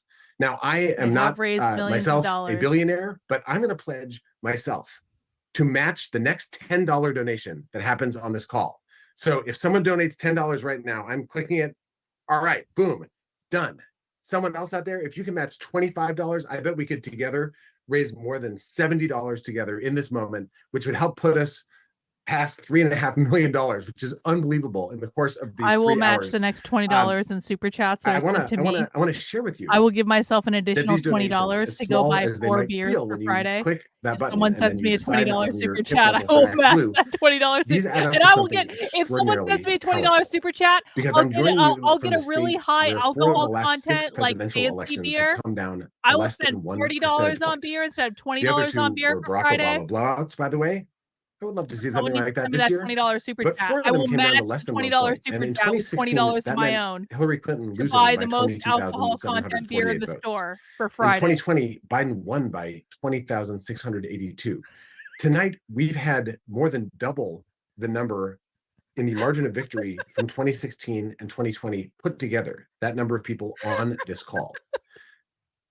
The difference between those 2 years, it wasn't just the winner and the number of votes. It was actually hundreds of thousands of votes that were the result no one cares. of hundreds of No one thousands, wants me to maybe get drunk on millions of Friday. They're volunteer like, Carlin, hours. you're already drunk And now. let's I'm like, be real I with know, but it will ourselves. be Those on hours Friday. happened on the other side of that fight too. There are millions of people who are going to be working to elect Donald Trump and JD Vance. People who saw what they did at the Republican convention, who have been reading about Project 2020, and boy, they really like the sound of that. 2025, And bro. a lot of these people, if we knew them in our regular lives, many of us do know many of them in our regular lives, we can have great relationships with them. But we have to be realistic that there's going to be an enormous amount of work on the other side, and there's going to be a vast amount of money on the other side. And there's going to be an entire campaign apparatus dedicated to dividing us, to dividing the coalition, all the different folks that have been on all these different Zooms, to getting us to fear and distrust each other, to getting us to think that if someone on one of the other Zooms got something, that means that we lost something. Their playbook is to make us think that someone else has to lose in order for any of us to win, and to try to get people to push other people down and push them away. And we know there's only one way to defeat it. It is for us to come together. And everyone who's watching this Zoom right now, everyone who's a part of tonight's call or any of these calls, all of us have this extraordinary gift, which is the power to do something to fight against that division, to fight for something better, to fight for a country that benefits all of us, even if we're just doing this for ourselves and not even taking solidarity into account. We have so much to gain. And the kind of country we get to live in, if we do this successfully, the kind of country that lifts all of us up, where all of us are more free, that is something profound and priceless. Yay! And we have 99 days to win that kind of future. Yay! It's been a long, I get an extra long high road to alcohol this moment. content beer And on Friday. everyone Thanks has to their own family histories and their own experiences, their own I love you, lives growing Cindy. up in Thank politics. you. And You're a maybe good they hate conservative, politics for most of Cindy. their You lives. Everyone brings make their whole conservative selves Christians look to the good, moment Cindy. that we're in. But for these next 99 days, let's zero in on the things that we can do to change that outcome, to ensure that this is a victory for Vice President Harris and a defeat for JD Vance and for Donald Trump and for Project 2025 and all the people trying to rip this country to shreds. Yes. We have the chance Cindy to do for this. president. And in this moment, our dollars matter. Would probably Our be better than donations our actually options. make a difference in Yeah, states no like Wisconsin, taxes on tips. the That's handful the of super states that tip chats. the entire country because of this No ridiculous taxes on electoral college tips. institution that dates back to compromises over slavery. We can actually tip the outcome in the electoral college by making these donations. I am making budget decisions with my team every day. We're trying to figure out how many organizers we can hire to help the thousands of volunteers who are raising their hands every week to give them things to do that will help win this election.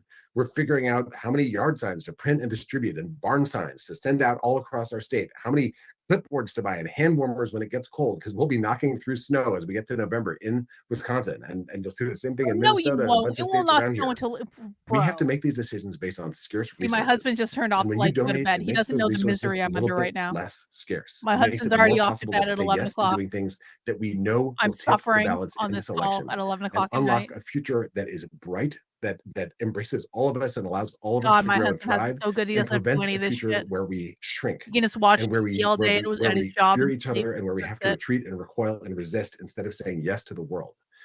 We have an opportunity right now to make those donations, to make that thermometer turn a beautiful red. And I say that as a person whose Democratic Party is represented by blue. We have the opportunity to fill the thermometer right now. And I want to ask you, if you've donated once, twice, go for a third time. This is it. And then I want you to find another button on your screen that says volunteer, because your volunteering makes a massive difference. There's a ton of research about how to win elections. There's a ton of political scientists and social scientists who've been running randomized controlled trials. And what they find is that surround sound makes the biggest difference. Hearing from lots of different people, hearing from people that are like yourself. And white dudes, there's a lot of white dudes that need to hear from you about how important it is to vote for Kamala Harris and against Trump and Vance in this election. Your power to influence your peer group, your group chat, people that you know, to make the case to people based on things that they already care about. You know the people that you know best. You know the thing that moves them. You know the thing that they're concerned about, afraid of, excited about. Connect with them at the level of your shared values and make sure that they cast that ballot. And then click that button, volunteer, help this campaign win in the swing states that tip the entire election. Let's win this presidential race. Dennis, let's win the Senate. I'm dying, get a Dennis. majority. Let's I'm flip so the US House. miserable. Let's flip state legislatures. Save Let's me make from this this a nightmare, historic Dennis. year, a landslide year, a victory for freedom and for democracy and for building a country that lifts everyone up. That is within all of our collective power. Us on this Zoom and all the other Zooms. Dennis, we're and all going to even lose people to Kamala. not on It's going to Zooms. be awful. All of us together, we have this gift, this precious moment, these 99 days. Let's use it. It's all Jeremy Kaufman's fault. Thanks so much, Ross. Back to you. Jeremy Kaufman caused all these problems. Ben, you are always super I'm not even inspiring, joking when I say that. Always. And you know, something that everybody has been saying on this call, or almost everyone, is that we have 99 days to the election. One thing that you never get back in an election is time. You can always raise more money. You can go out and recruit volunteers. You cannot go out and get more time. And so, as Ben said, every moment counts right now. It's critical. I'm going to make the second to last ask of the evening. You all have been super generous. I'm going to keep it easy on you and At make it least we all fast. know We'd it's love Jeremy's if you fault. bought one of the hats. Please get, and you know, like it all go, you know, like it's So going to the true, Harris Dennis. campaign. So So whitedudesforharris.com, click the hat button. You know, this has just been a real honor getting to this has engage been with really awful. awesome people here. You know, like I'm not going to congratulate everyone on this call. It should be an expectation that we're all doing this work, but I'm really, really, really grateful that all of you are here tonight. Our final speaker of the evening thank is God. Erin. She is the Thank executive God. director of Showing Up for Racial Justice, organizing majority A white woman? communities to undermine the power of the right. Why are and they bring having millions of white to be, people why into are they having a woman multiracial speak? movement. They already Erin, had I'm going to black kick it off speak to you. earlier. Hello, my white Woman. dudes. I'm Erin, as Ross just said, and I'm the director of Showing Up for Racial Justice. And I am so excited to be with you all Wow. tonight. You know, I grew up and I still live in the heart of the Rust Belt in Buffalo, New York. And I'm from a union family, we were CWA. And I grew up knowing that we had the things we needed in my family because my dad was in the union. Shortly after I was born, the Bills lost the Super Bowl 4 times in a row. Why do we and even the let steel women mills speak? closed. Bethlehem Steel closed down. This was a and I saw mistake. my city Never really should have happened. decimated because of it.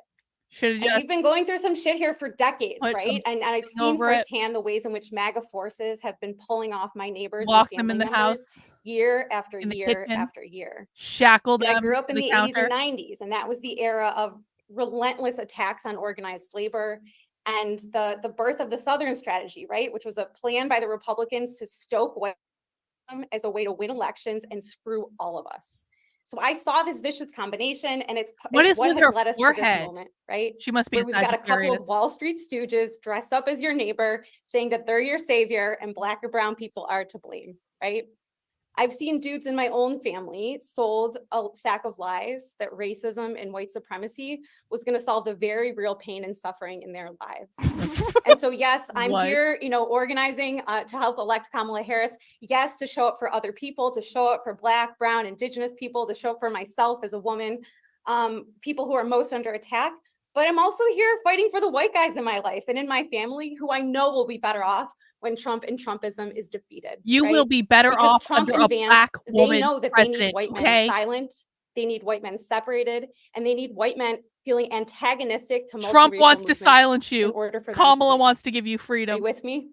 No. So this is the work of Surge, right? We undermine the power of the right and we bring white communities into multiracial fights for racial, economic, and gender justice. I don't want and that. to win elections, which is what we've got to do in these next I'm 99 getting more days. and more And racist we as do this this call because we goes know if on. the only people I am talking to white guys are 100% Trump more and Vance, racist than when we of started. course we're going to lose, right?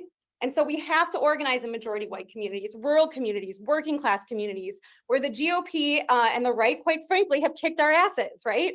But it's easy to get your ass kicked when no one else shows up to the fight. So we're fighting in communities that we know we have to contend with, right? And so like many of you on this call tonight, Surge is showing up, and where we know we fight, we win. We have a really powerful track record moving white voters. We're the largest racial justice organization in US history, organizing in white communities. Oh, So great. we, of course, work to move progressive white people off the sidelines to commit to vote and to taking action. And we go into some of the toughest, reddest turfs and deliver progressive victories. We were the largest outside independent organization campaigning for Andy Beshear, who just won to win his reelection in Kentucky. We won in Mitch McConnell's territory, one of the poorest, whitest, most think so. rural Think towns. it might be a states bad in the idea. I country, can't co-sign right? that. So Disavow. we're a home for white people fighting racism from the city block to the suburban cul-de-sacs to the country hollers. Probably We disavow. know in this presidential election, as so many people tonight have said, that Trump and Vance are already being ruthless in their use of racism and misogyny to try to win over white people and white men in particular. And so we have a big plan to contribute to winning and electing Kamala Harris this fall. And we need you to help us execute it. So many people tonight have talked about the need to donate. And if you haven't done that yet, hit that donate button. We want to get it as high as we can tonight. So hit that donate button again. And so many people have talked about how important it is to do direct voter contact and for white dudes to be talking to other white dudes. So we have a big plan. We're organizing 12 million white voters in 6 key battleground states to elect Kamala Harris. Half of those people are white dudes. We need your help talking to them. As Maurice said at the very top of this call, white men silently disagreeing with the racism and misogyny you're going to hear is not enough. Oh, we need people to my donate and we need God. people to get on doors and talk directly to other white men. So if you haven't yet given, you all love saying that, smash the donate button. Only the white guys are saying smash the donate button. I love it. Smash the Okay, we donate need to button look one more this one up time. and find videos of her. And 'cause then she's I crazy. want you to sign up to Canvas with us. This election is going to be tough, but as I said at the top, I'm a Bills fan, so I like a challenge and I have an endless amount of hope. We can totally do this. So after you've given to the Totally, guys. campaign, I want you to sign up to contact voters with us. We are contacting white men in Georgia this Wednesday at 6 o'clock Eastern time. And if you go, it's going to be white men calling other white men in a swing state in Georgia. And you can sign up to participate at whitepeopleforharris.org. Let's get Kamala Harris elected as our president. Thanks, y'all. Thank you so much, Sharon. And one thing I will say to you, I'm from the great state of Texas. I'm actually from Houston, and you guys beat us in the playoffs one year to go to the Super Bowl. And I remember listening to that game on Please the let it be radio with over. my parents, and Please I will never forget blowing let a it 21-point lead. be So over. thank you for the reminder of that. I can't do this anymore. All right, everybody. I'm dying. Thank you so much for Oh, being here. thank God. This has been a wild ride the last few days. We had over 150,000 people sign up to be on this call in RSVP. We had over 190,000 people who tuned in tonight. I know this is just the beginning. If we work hard for these next 99 days, if we talk to our friends, if we talk to our family, if All we're right, I willing got a to have couple some things to say after this ends, so conversations, stick if we around and dig we'll watch deep the to Penguin truly video. do everything like we can. If you've never seen the I Penguin know that video, we you're can going to want to change this wait. country forever. I know that we will be able to look back on this and feel proud that we did our part. And that starts now. The first thing we need to do is continue to raise as much money as possible for the Harris campaign. I've run campaigns in the past. They're expensive. You get asked for money because billions of dollars are going to get spent trying to smear Vice President Harris and her record and the Democrats' accomplishments. So right now, we keep giving till it hurts. We have officially guys can give raised me money with if our you want. matches and hat sales $4 million. You know what that means? We got to raise another $4 million. We can absolutely do it. They I'm raised going to $4 do million my part selling by hats. giving I raised $1,000, which is $200 probably in the super biggest chats. gift that my wife and I have ever given to a candidate at one time. Wife. I don't know that she knows that we're doing Wife. this. Whatever you can do, Does anyone let's believe do wife? it. Let's make this election cycle something that we right, can well, be proud probably of. trans, Again, that's fine. thank you so much to everybody who got on tonight. Thank you to all of our speakers. Thank you to all of the people who tweeted about this on social media. And my one last ask is, if you're not able to give any more money, send an email with the donation link to 5 or 10 of your friends and ask them to give $10 or $20. That's what we need to do here. Hit that volunteer link. If you can't do that, we just need to get out there and get this shit done right now. Thank you so much, everybody. This was such an awesome evening. let it And be over. especially thank you to the people who've stuck around with us for all 3 hours and 20 minutes of this. 3 hours With that, and we'll be 20 signing minutes, off. and I only Thank got you again. $200. This is not worth it. All right, we're done. We're done. Okay, I got a couple things to say. Number one, listen, I'm not voting for Trump. I'm not voting for Trump because Trump wants to go to war with Iran. And unless Trump denounces going to war with Iran, and unless Trump publicly commits to the fact that he doesn't want to go to war with Iran, I ain't voting for Trump. And all of you need to take this seriously, because I know that we've all just been cringing for the last 3 hours and 20 minutes, but I don't want to go to war with Iran.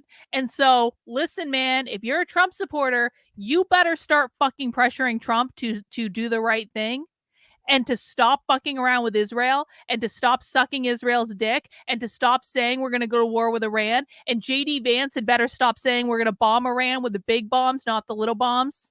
I'm just saying, because you guys are losing more voters than you understand. And like I said at the beginning, I know people who are working ballot access campaigns who are talking to a lot of voters, and they're saying that the support for Kamala is real. They raised almost $4 million on that call through small donations. There were over 60,000 people watching that call. So if you are a Trump voter and you want Trump to win, you better be fucking nervous, and you better not think this is in the bag, because you've already lost people like me. You've lost people like Nick Fuentes. You guys lost Nick fucking Fuentes. All because Trump's sticking around. And no one is appealing to the base, and they had the DEI convention. I'm just saying, I don't want to go to war with Iran. So if Trump voters are serious about winning, they better start acting like they're serious about winning. All right? I'm just saying. Now, the other thing I wanted to say before we wrap up is Human Centipede said, going hard with politically provoked. This is related to Nick Fuentes. I'll just say this briefly. Listen, man, I didn't want no shit with Brittany and Mio. But the fact of the matter is that Brittany and Mio have turned into deranged, unhinged lunatics because I exchanged a few tweets with Milo Yiannopoulos. I can't help it that Milo Yiannopoulos followed me on Twitter. I can't help it that Milo Yiannopoulos and I had just it was 2 fucking tweets. It was 2 tweets, and then all of a sudden I'm being accused by Brittany and Mio and politically provoked of being on Milo's payroll. I've never even spoken to Milo. But you know what I'm not going to do? I'm not going to play this fucking game where some content creators try to make me choose between them and other content creators. I'm pretty consistent on this, man.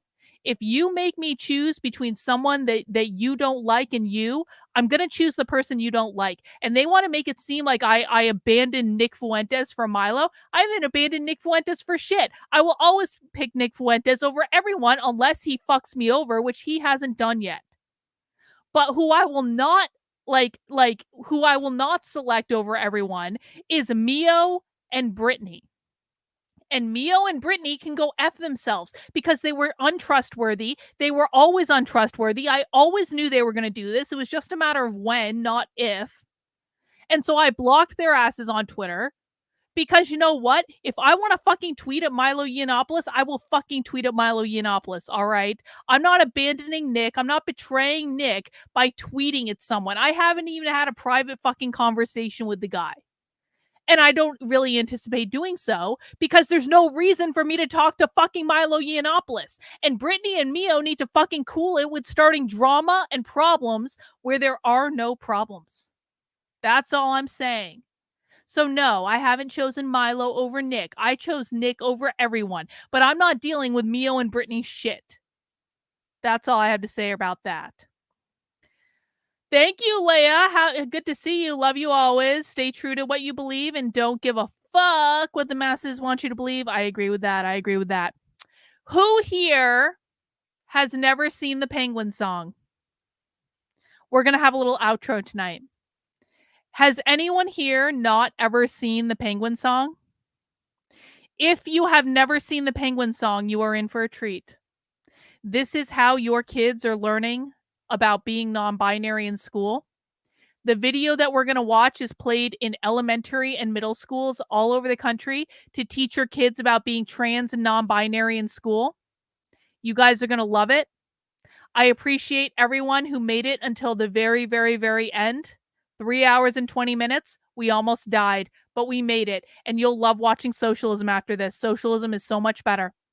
But we're going to do an outro tonight. I'm going to play you the Penguin song. Again, this is taught in elementary school and middle schools all over the country.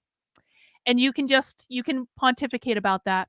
I will be back tomorrow at 5 p.m. Eastern time for my regular stream. Please mount the like button on the way out the door. Please make sure you are subscribed to the channel if you are not already. And enjoy the Penguin song on the way out the door, guys. Take care. We'll see you soon.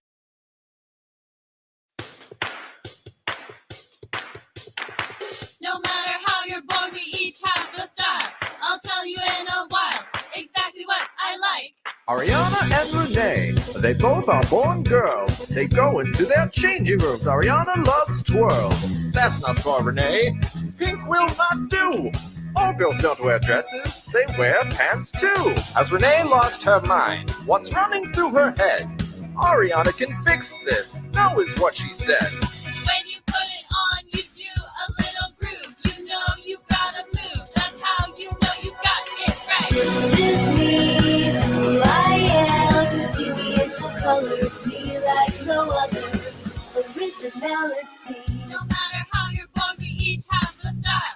I'll tell you in a while exactly what I like. Bryce and Jason, they both are born boys. They go into their changing rooms. Bryce jumps out with joy. Jason has a different idea. The sweater is where it's at. Bryce has to fix this. Here, try this or that.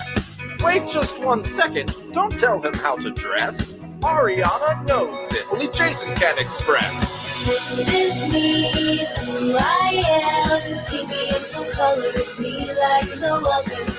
Originality. No matter how you're born, we each have the style.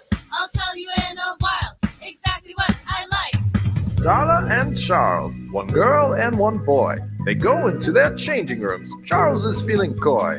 Others are thrilled with the look, but Charles is quite unhappy. Let's try this again. Yeah, this is snappy. Some are confused. They just don't understand. Charles, now Charlotte is certain. Ariana's her biggest fan. Some might keep their distance, but others will come around. Come on over, Darla. Show us what you found. Darla had something on, but is not quite convinced. She wants to try again, yet she still gives a wince. Nope, not right either. Why can't she decide? Sometimes it takes time, only she can find her stride. Darla presents an outfit. The new name is Darren. Now everything feels right. The person within he's sharing. When you put it on, you do a little groove. You know you've got to move. That's how you know you've got it right. This is me, who I am. See me in full color, it's me like no other. Originality. Here we have Skylar, born a boy or girl. Not interested in the girl look. Won't give the boy look a whirl. Skylar wants a new path, and it isn't one of those. This is a unique look from Skylar's head to toe. When you put it on, you do a little groove. You know you've got to move. That's how you know you've got it right. This is me, who I am. See me in full color, see like no other. Originality, who I am. See me in full color, see like no other. originality.